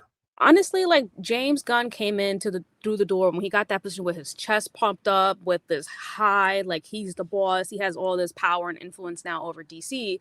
And now it's all slapping him in the face really hard. And it seems like he doesn't really know how to react to it. And hence this little lash out at this reporter who's just trying to do their job. Yeah, I mean, people talk, there's leaks, there's insiders. Like, right, that's part of the business. You should be used to it by now. And I knew, like, from the get-go, I mean, it was hard to trust Gunn just looking at him. That's a personal thing. But also too, when Gunn was hired, and then I got the George Clooney scoop, and I was like, this is one of the worst scoops I ever received. I was like, this is a terrible idea. but this is what I'm hearing. And Gunn lied and denied my report publicly. And I was like, okay, like, wait till the Flash come out, y'all. Like, you're gonna see George Clooney. And we know what happened with the Flash film. So Gunn came in the door lying, is the point. I put out the report that his Superman film, we thought Superman Legacy at that time, was going to be a DC showcase film because they're trying to drum up interest in DC before they sell. And those of y'all that seen Superman 2025, we're not counting Jules right now. She hasn't seen it. It's a showcase of DC. And now they're getting sold.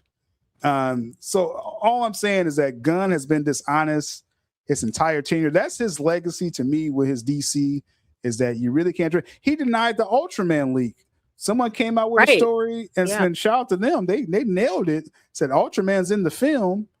That's his name. Gunn came out with a paragraph denying that as well. How is this bringing goodwill to DC? That's why Supergirl's at the bottom of the list right now, because you haven't saved DC, James Gunn. You've only brought, I don't know if it's unrepairable. It could be repaired, the damage. But this placeholder era is going to end in a joke at this point, is what it's feeling like. Good riddance, I'd say. Yeah, I mean, it's just, as a lifelong DC fan, it's just bad attitude from the jump. We don't want this. Like, we don't need someone who's, trying to be a know-it-all exec. Yeah, negative energy. It set the tone for the whole universe. Claiming he's all into these comic books. If you, again, to those that seen Superman 2025, that wasn't a comic accurate Superman at all. Absolutely not. Nope. You've never seen those characteristics in it. Now, again, I'm a fan of people doing their own versions. I'm not mad at that, but don't come in here acting like, oh, we're on set reading all these comic books and you use nothing from it. You use nothing from any of the comics that you claim you was. Now, All-Star Superman, you tried to do some kind of sun thing. That's not really what was in the comics. See, you got these people out there thinking, Gunn, oh, he's bringing Silver Age Superman. That wasn't Silver Age Superman. That was a Gen Z soy boy Superman. That's what you really got. With David Cornstalk was sitting there having these attitude swings. Like, I never seen Superman act like that in the film. But that's fine if that's your own version. But don't pretend you're doing comic accurate stuff. And his fans, James Gunn fans, don't pretend that you're getting comic book accurate when you're crapping on Henry Cavill the entire time, who was actually Earth 1 Superman. Mm-hmm. They just didn't read it. So I'm tired of these lies. As first off, because I give everyone a fair shake. I give everyone a fair shake, and I was covering everything honestly this entire time. This is just cementing his legacy to me, coming out this hard. Now we know when he comes out writing paragraphs, it's already a lie. This is a joke. This is a joke for DC. And this is a great close to his tenure, honestly. I mean, we'll probably get a couple more crash outs between now and next April when he's officially out of DC or Warner Brothers in general. But again, like everybody's saying, it's just very negative, very nasty. Like, he's shown his true colors. Power brings out the worst in people, and we see that as a prime example with James Gunn. Yeah, I mean, it's just, this was, I put this on David Zaslav. I know a lot of people tried to say, oh, DeLuca and Abdi hired Gunn, and it's not true. And again, I was covering all that in real time, but people still want to run with stuff. But my point, this is on David Zaslav. A lot of people didn't want to take this job for a reason, because it was a transitional period, because everyone knew Warner Bros. Was going to sell again. So if you took this job as DC, you knew it was going to be a short-term job, likely, unless you knock it out of the park, right? If Superman 2025 did $1 billion, then Gunn could write his own checks at that point. Right. It didn't, right? So no one wanted to take the job. Zaslav interviewed 10 or 20 people, and everyone turned it down. Dan Lin came the closest, and he. But DeLuca and Abdi wanted the job. No, DeLuca and Abdi were basically running DC, and Zaslav was so bent on making everything like Marvel, so he's like, "No, we need a Feige, right?" And the report now is the whole idea of DC Studios was that it was an experiment. They wanted to run it like a separate studio, so this was Zaslav's call. He didn't want DeLuca and Abdi to run DC. He's like, let's get a separate person and kind of hype it up like Marvel. Right. And we see the results. It didn't land like Marvel, right? But Dan Lin turned down the job because of the impending sale. We knew Warner Bros. Was selling since 2021. So when he turned it down, he was like, I'm only going to get like 4 years, and then a new owner is going to decide what's going to happen. I'm not taking it. I'm going to take the Netflix job, right? Now he has more stability with Netflix. So that's the point. This DC Studios was all just a farce by David Zaslav to try to be like Marvel before he cashed. David Zaslav's cashing out on everything. He doesn't care about the health of DC. Zaslav, he just wanted to get this sold.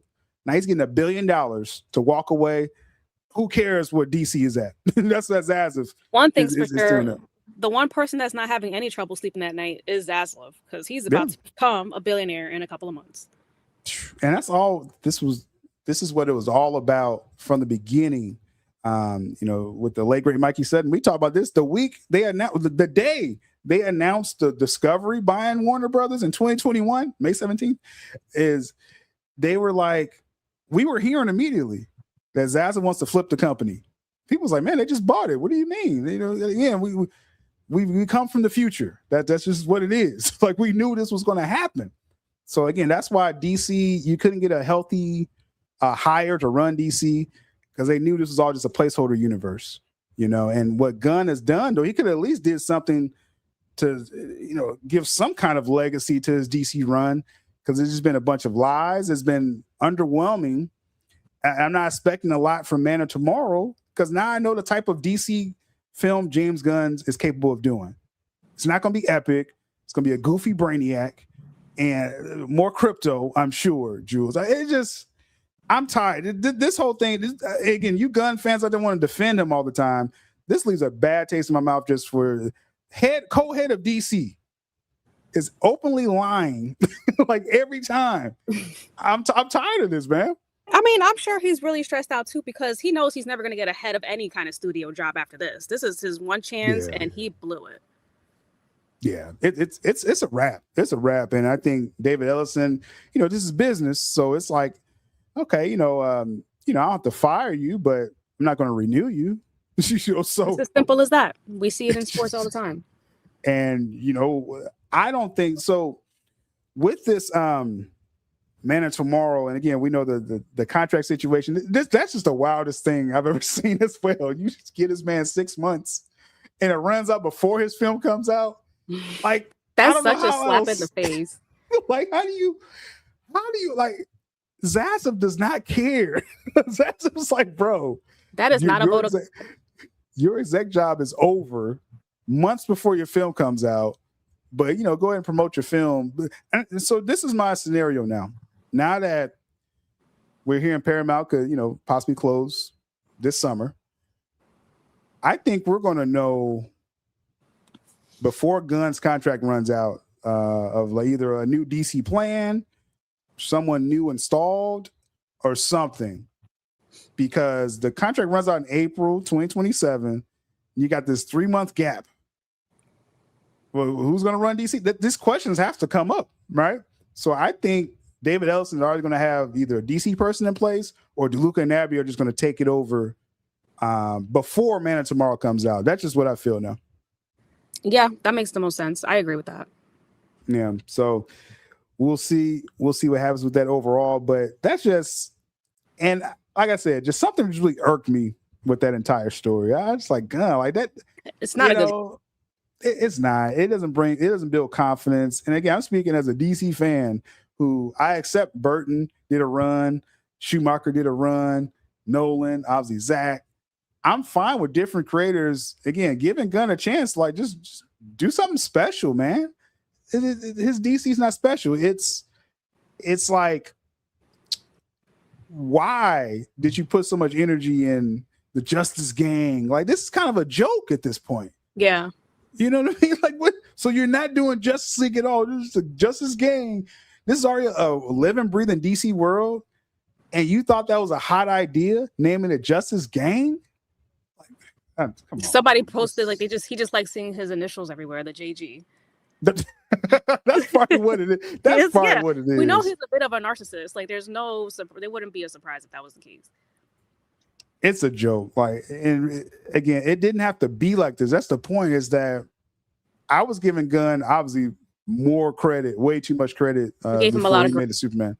Mm-hmm. I did, because I was just like, hey, I like his Guardians 3 film. I actually do. I think that's a solid film. It has its humor. It has all that weird stuff in it. He has all his friends in it, so it's a whole nepotism film. But it's like, I thought he made, but again, it was that structure of Marvel. And obviously, again, it started with Nicole Perlman building that world for him. And then he just throws the jokes in. And again, he writes like good character, you know, emotional stuff. He actually does that good. But it was that formula for Guardians. You got that foundation, you know, from Nicole Perlman. With his DC stuff, man, his Suicide Squad, I thought that film was a total joke. He killing off Ayer's characters like in the beginning of the film. Like, yeah, like he was just like, all right, I'm gonna get rid of anything that came before me. Just Like like it was that's such a a slap. weird decision. Yeah. That's a slap in the face. Like, okay, I understand you're doing a reboot, or it's really not a reboot. No, I'm just killing everyone. Like, oh man, like Right. what? That's one way to get started. Jeez, so you just don't care about any fans that like that. So he was already doing that with his Suicide Squad film, and so I was just like, okay, that's like a one-off film for his DC. That's what I was thinking in my mind. I was like, when he gets like an A-list character, maybe he'll do something better, right? Because after that, you got Peacemaker. It's like, okay, Nah, it was no the one opposite. knows. The better no the one knows character, that. the worse the product becomes. Yeah, and we saw that with Superman. Yeah. And having a lantern. Now we're seeing the lanterns. It's just this bad press for DC. The lanterns trailer. Like, I don't. Anyone that's trying to be positive about that, like Grant Morrison destroyed all of y'all, trying to just guzzle whatever you got in that lanterns trailer. That did not hit, man. That did not land. The lanterns are supposed to be special. That trailer was anything but. It just, they should have called it DC Rural or something. Like it's just a rural area, guys walking, a lot of browns, colors, and it's like, that's not DC, man. And it just, like I said, his legacy, it's a joke at this point. I hope they change the name, honestly. Like, we should not let him have him Man of Tomorrow. I mean, and one thing I thought you was going to go, one angle I thought you was going to go, and I'll bring this up in a second here.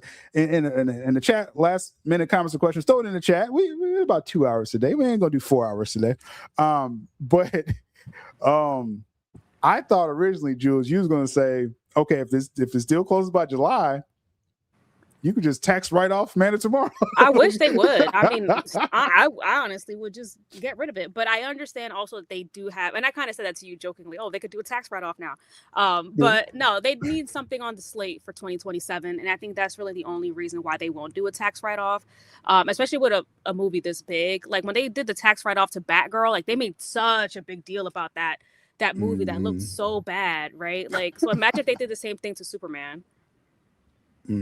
Yeah, that's my thing is I'm taking the approach of the whole 2022 going to 2023 where you announce the new DC person in charge or something before Man of Tomorrow comes out. Like if it's just strictly, and it's going to leak out. We know this is going to happen. Yeah, I think it's going to be, if I'm going to guess, I would say DeLuca and Abdi are just going to assume, heads of DC. And this is a precursor because, again, in 2 years, 2028, then they're going to be over everything. And DeLuca and Abdi are going to be running Hollywood in a sense. So you find that out before Man of Tomorrow comes out. And if people are like, oh, this is the end of his trilogy, are they going to support it or not? I don't know. That's going to affect the box office. I do believe that, though. Yeah, but I don't think if they see that the early projections are pretty low, like let's say they are going to be on par with Superman, then I don't think they would care to kill it even further because at that point it's just a film to release just to fill up a slot, and then they'll just announce whatever is new just to get people. They need something to get people excited over. Yep. And no one's excited about these movies. That's what I originally thought on our old timeline. We was expecting end of this year, early next year. Paramount closes, they come into the building, let Man of Tomorrow do its thing. If it underperforms, then they could announce something. But now I'm saying, like you just said, on the front end, they're going to know the long-term projections probably around Gunn when his contract runs out. They're probably going to start getting like forecasts of what Man of Tomorrow is going to be about. Mm-hmm. If it's coming in low from the front end, I think that's when you announce it like, hey, we got a new DC plan, or DeLuca Abbey are going to assume DC control, something like that. I think we're going to know before. This is just speculation, but I think we're going to know before Man of Tomorrow comes out that there's a new DC direction. Especially if we know Gunn's contract runs out in April, and if he does not get an extension, which would be a miracle if he does, they would have to announce who's going to take over. They can't just have it empty for a couple of months until Man of Tomorrow comes out. I mean, I guess they can because it doesn't really matter. There's nothing else on the DC slate after that, but still, it doesn't look great if they just leave it floating out there like, oh, it's just like an empty studio. Yeah. So it's got to be something. And DC is a big deal as far as the brand. yes, is a big deal. It's just the hype is now around this universe. This right, and there's Supergirl. And there's also people, I'm sure there are employees that were shifted over from the main WB studios over to DC studios that work under Gunn and Safran, and they're going to need to know which direction they're going. They can't just leave them, in limbo. Mm-hmm. Right. Yeah. So something's going to come out. I mean, and even with Reeves, Reeves Batman Part 2, that's a performance well too, because there's no guarantee he gets his trilogy. Especially when he takes so long just to write the damn script. And honestly, his first movie didn't do that great. Like, I know now it has like a cult following again because of the Penguin. It kind of gave that movie some legs. But if his Batman movie underperforms or underwhelms, like, who knows what the status of that trilogy will be, if he'll even get to finish. They don't have time to wait around. They're trying to make money now. Yeah, and that's the thing. Paramount coming into the door. What do the people want, right? That's why with Transformers and TMNT, especially Transformers, okay, get Michael Bay back in here. Let's get some better writers with him now. That's one thing they got to do. But we know we can make a splash with a Michael Bay Transformers film because he's made big money every time. Just people got tired of the goofiness, the poorly written stuff, but he was still making nearly $1 billion every time. It was when he left, you had the crappy Last Night film, and they just lost money on the back end. So we know Michael Bay style can get us money now. What can get with the IPs we have? What can get us money now? With DC, Gunn's had his chance, right?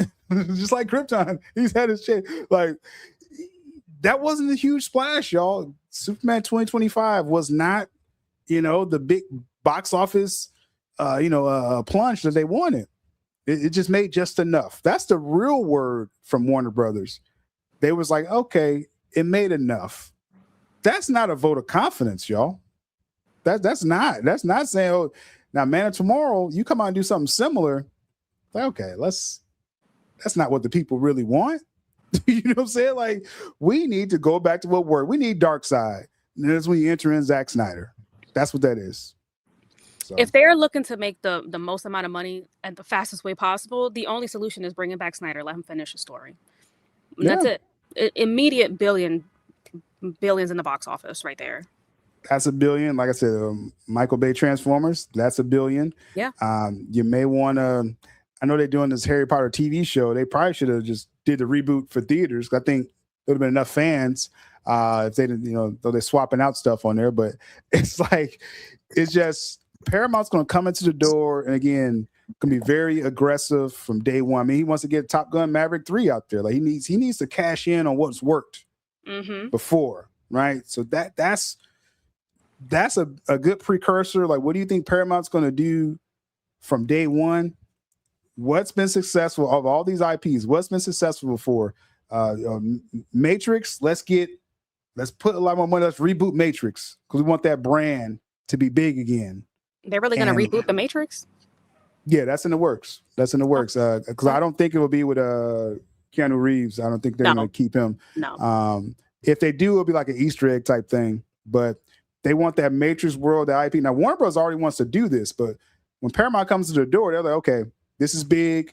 Let's make it bigger because we want those big splashes in the theaters. That's what David Ellison, that's his approach overall. So let's go through these comments before we close down here. It just, like I said, you see a lot of people, a lot of talk about DC and they're real DC fans and all the crap you saw people give Zack Snyder over these years. And it's like, it's no excuse anymore. Like, you can't be rocking with this DC world. And again, it's his own version, but be all, negative towards Snyderverse, which made more money, more the general audience wanted, Henry Cavill Superman. The look of Zack Snyder's DC is what people want.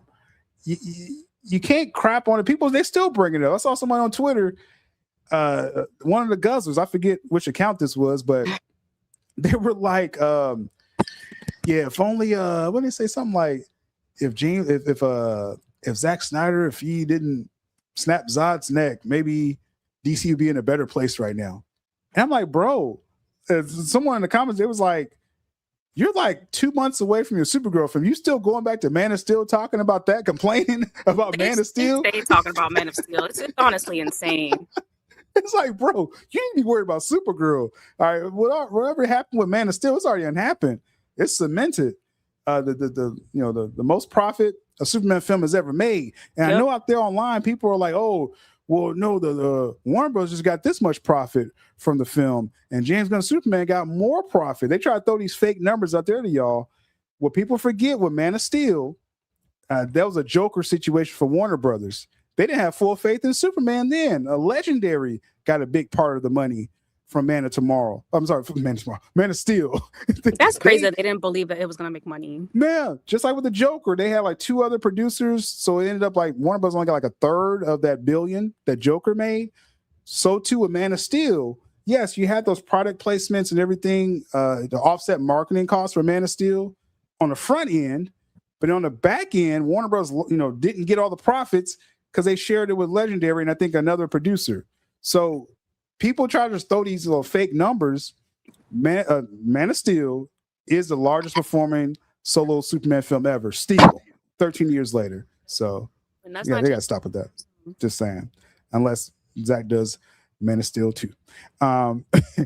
Isaiah, I hope I'm saying the name right. He says, Gunn stress. Yes, part of being in charge is to keep the cool. It shows confidence and control. None of these things Gunn possesses. Yeah, I mean, he's unhinged, Jules. That's all it is. Unhinged. He's in fear. This is how someone acts when they're scared.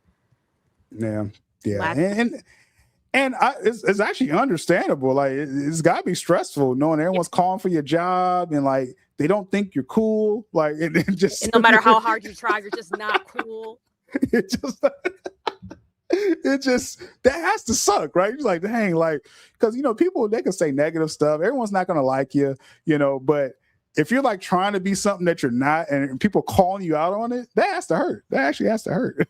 Personally. So hey, Gunn, I mean, maybe this just ain't the field for you. You just go back to writing your, character driven stories, smaller stories, because you're not epic DC. It's not. That's all. And we've seen it done too many times to accept, an imitation of it. So anyway, Vega says the biggest issue since DC's downfall is some clowns wanting DC to be like Marvel rather than owning its own identity. Jules. It's been like that since day one. Yep. Even though the DC had the supreme product when it came to quality, it might have taken a little while to start hitting those billion-dollar box offices, but you can't expect that to be from the very first movie and every single movie after that. Like Marvel built up to that, right? Like the first Iron Man movie did not make $1 billion, I don't think. Did it? Which one? The first Iron Man movie.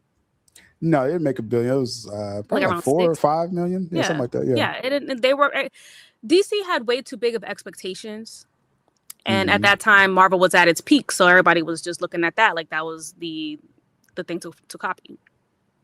Yeah, and it's like if they would have just trusted their gut with DC, you're coming after Nolan's trilogy. Now you had Nolan. That was another person too. Nolan's production company got like a third of the profits from Man of Steel as well too. That's why Warner Bros. Didn't make as much. That's what I'm saying. It's like they had no confidence really with the Zack Snyder film. And again, it made so much money. Warner Bros. Only pocketed like $50 million from that. That's a damn shame. Damn. And that's just bad leadership. Like they don't have a good production team because we've seen this multiple times, like you said, with this and with the Joker. Mm-hmm. That's exactly what happened. And so, and then obviously we know BVS that would have did $1 billion, but they sabotaged that. I mean, we all know about the bots that they unleashed with the Rotten Tomato score and all the politics going in the back and happening, in the back end there with Jeff Johns trying to become the new Feige of DC. Like he wanted Zack's job essentially, sucking up to all the producers. It was a hot mess. They basically sabotaged that movie. It was well in its way of making $1 billion, and that would have been the second movie in the universe making $1 billion versus how many movies did it take for Marvel to do the same thing? well, until Avengers, right? I think. Right. So I you're think talking they'll took about until Avengers. Yeah, what, 4 or 5 movies? Yeah, it's about like 4 or 5 movies right there. And again, that was a nice way to warm it up. But it's like with DC, and that's why Warner Bros. Is probably okay. Man of Steel made this money. Let's go bigger. Now we're going to front all the money because now we believe. Let's get Batman in there, right? Right. And it's like I get, and Zach's being really nice when he's saying, "Hey, we thought that was a good idea," but we know Warner Bros. Forced Batman on him. Now Zach made the greatest CBM film ever, BVS, with something forced on him, but it's like they had that lane to be dark if they needed to be more realistic with Man of Steel. Again, it holds up so well. 13 years later, Man of Steel holds up very well. Insane with that. And so just Warner Brothers, or DC, whoever is making some of these decisions, I'm glad Paramount's coming in there. I'm glad David Ellis is coming in there and saying, okay, this is what we need to do. Not all this little goofy stuff, little self-insertions and all this stuff. It's like, no, let's get back to making big blockbuster films across the board. So DC, Transformers, whatever. Raven says here, rumor around Twitter right now is going around that Zach has begun castings on Brawler.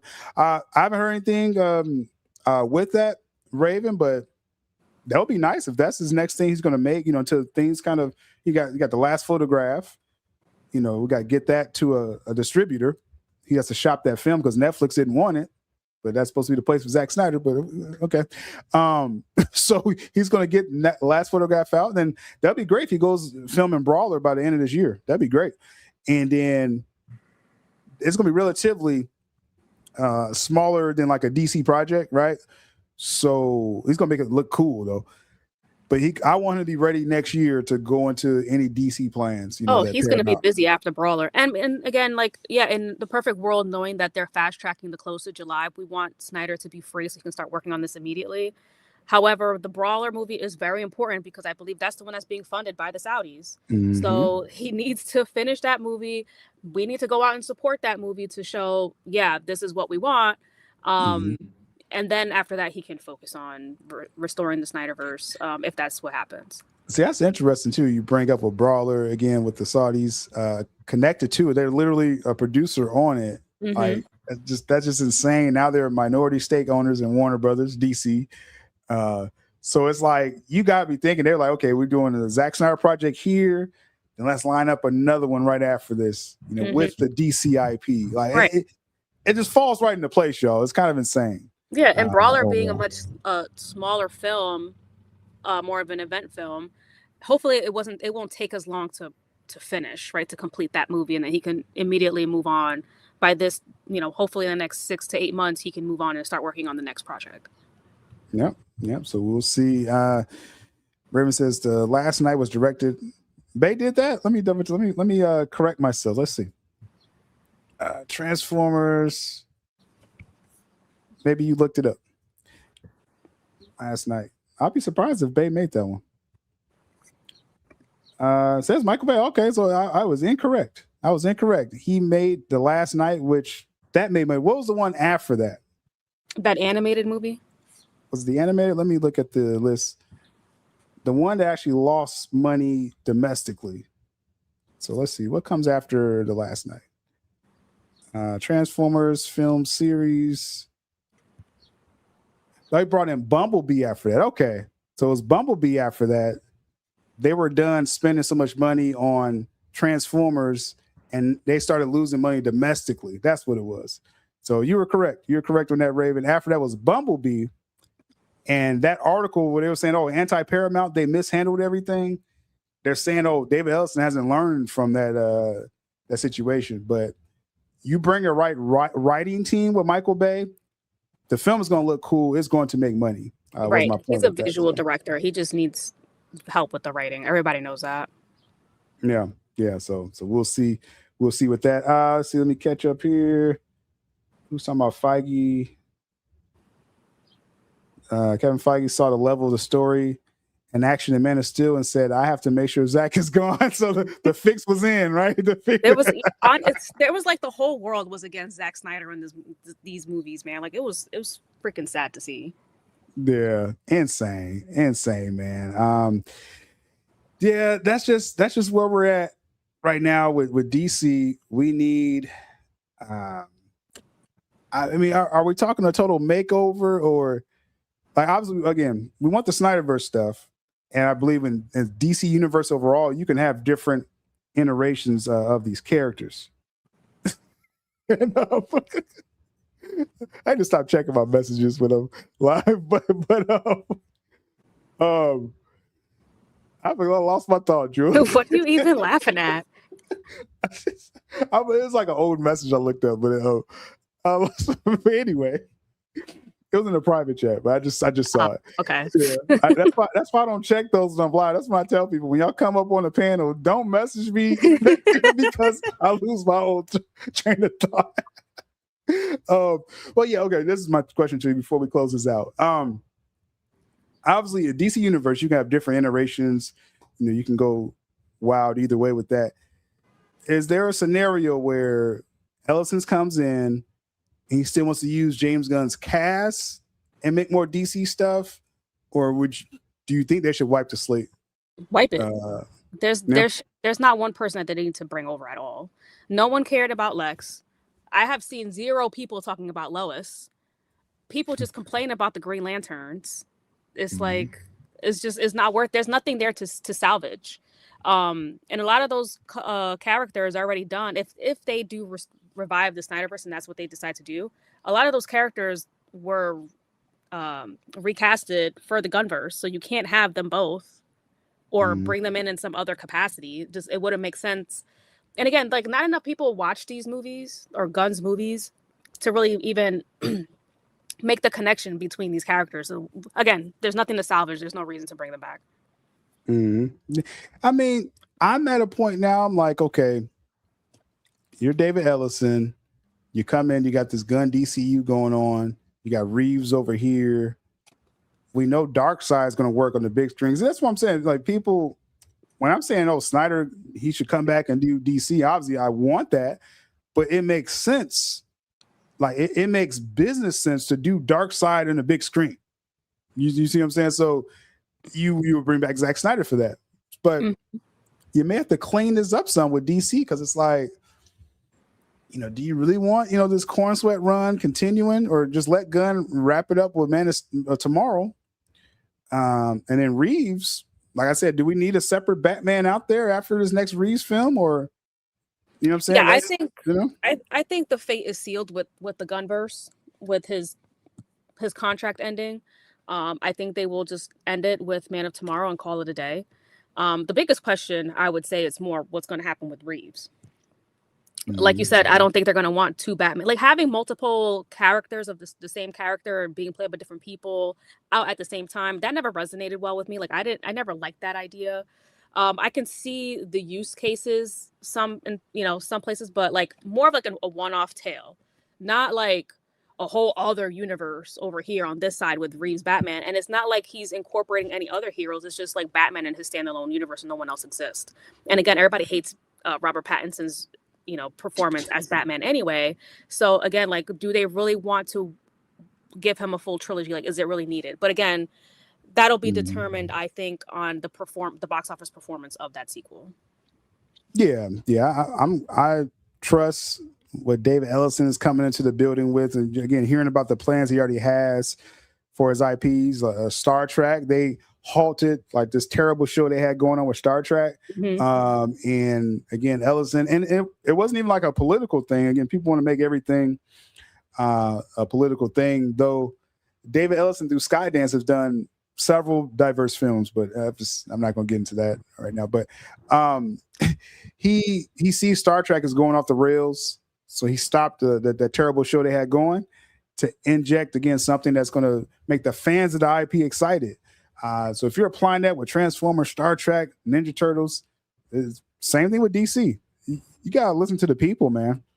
I think that's what he's going to do. Give people what they want. That's what's going to equate to box office success. And for the longest time, Warner Brothers has been completely ignoring the fans, and now they wonder why they've been sold twice in the past 10 years. Yeah, it makes sense. It makes sense why they've been sold. we'll probably take the last comment here. James Gunn should have finished the universe Brightburn. Then he could have introduced the crime syndicate. Oh, that's not a bad idea. I mean, the funny thing, Gunn, he was a producer on Brightburn. If people remember that film, it was basically Dark Superman. Has some Man of Steel vibes, I think, too. He was obviously a fan of Zack Snyder's Man of Steel. James Gunn is. That type of stuff Gunn should do. Obscure characters, original stories. Don't take on any big IPs. It's tough for anyone to take on big IPs. Like I always remember Shazam's director, David Sandberg, who's actually a good director. It's just he got saddled with goofy Zach Levi. And just people just didn't like his face, and that just kind of hurt the film. It did. People literally I don't know what it is, but people really hate. What's his name? Sam Lee. What's his name? Sam Levi. Zach Levi. Zachary. Yeah, they know his name. That's how. It doesn't matter what they. I mean, like they had him in Captain Underpants, right? And then that completely bombed because he was part of it, or one of those. His face. Yeah, because people do not like him. I don't know what it is, but he's just not likable whatsoever. Yeah, you can't. It's hard for him to headline anything. I think at this point. And the first Shazam was actually good. Like it was a good film. It was decent. Yeah. Yeah, I mean the second one I didn't see it, but I heard bad things about it. That was just unfortunate because again, that was after the reboot was announced, right? That did not help that film, and I think Blue Beetle bombed. Yeah. Yeah, Blue Beetle. It's not like a great film. So I get why that bombed. That should have been like a streaming film, to be quite honest. Blue Beetle. Mm-hmm. You know what I'm saying? So that's just what that was. But again, a Gunn announcing a reboot the year before all those films didn't help all those films. And so I think it's gonna be kind of like a karma type thing where we'll see. Yeah, that would be amazing if we see that. And it's karma with that, karma with calling his 3 super films as the trilogy, karma taking away the Man of Tomorrow title and giving him Superman Legacy. Well, that would be like best case scenario. If this man, if he ends up being called Superman Legacy, like I'm gonna be uncontrollable on social media. Like my goodness, but that is what it is, man. We are gonna wrap this up here again. This is the WB Paramount Saudi's DC Snyderverse weekly show. We're keeping an eye on this deal. We're keeping an eye on what's the facts out there with the deal. A lot of people spending stuff, and maybe this would be called the James Gunn Countdown Show. I don't know if we'll eventually, probably in the new year after Paramount closes, you're gonna have to find a new name still. So why not? Do I have a timer on in the back or something? Yeah, timers. Yeah, we got a lot of ideas. I know you never implement any of them. On that note, we gotta have a meeting, a private meeting now. But shout out to everyone out there for sure. Again, we want to keep our eyes on this deal, and if there's anything that comes out of whack, like if there's any red flags, like I said, we are open to covering that. But it just seems like things are going smooth. They're talking about July closing it now, so better than smooth. Yeah, so I can't knock it. We don't have any hashtags attached to this. Keep hashtagging restore, or just keep Zack Snyder in the conversation. You know what I'm saying? So I mean that's all we really have to do. That's kind of the last thing I want to say is that yes, we want to obviously keep hype around Zack. Zack like trends by himself at this point. Like he just posts a picture, and you got trades covering his Instagram. So all we gotta do is follow that energy. We don't need any other group trying to lord over people with hashtag campaigns. There's enough Snyder fans out there, that has motion out there where, if they hashtag something, just jump on with them, and keep pushing restore. Especially when Zack drops new pictures. So because some people would ask, it was like, what should we do now? What should we do? Zack is setting the standard for us. And we don't need to sell no new t-shirts and do all this other fake stuff, try to make a name for ourselves. Zack Snyder has the name, and whatever he put out there, we're going to push. So that's what we're going to do. Overall, we're going to slide on out of here. Myself, sylabdul, got Jules here on Twitter. I got to get your CashApp posting. I have given it.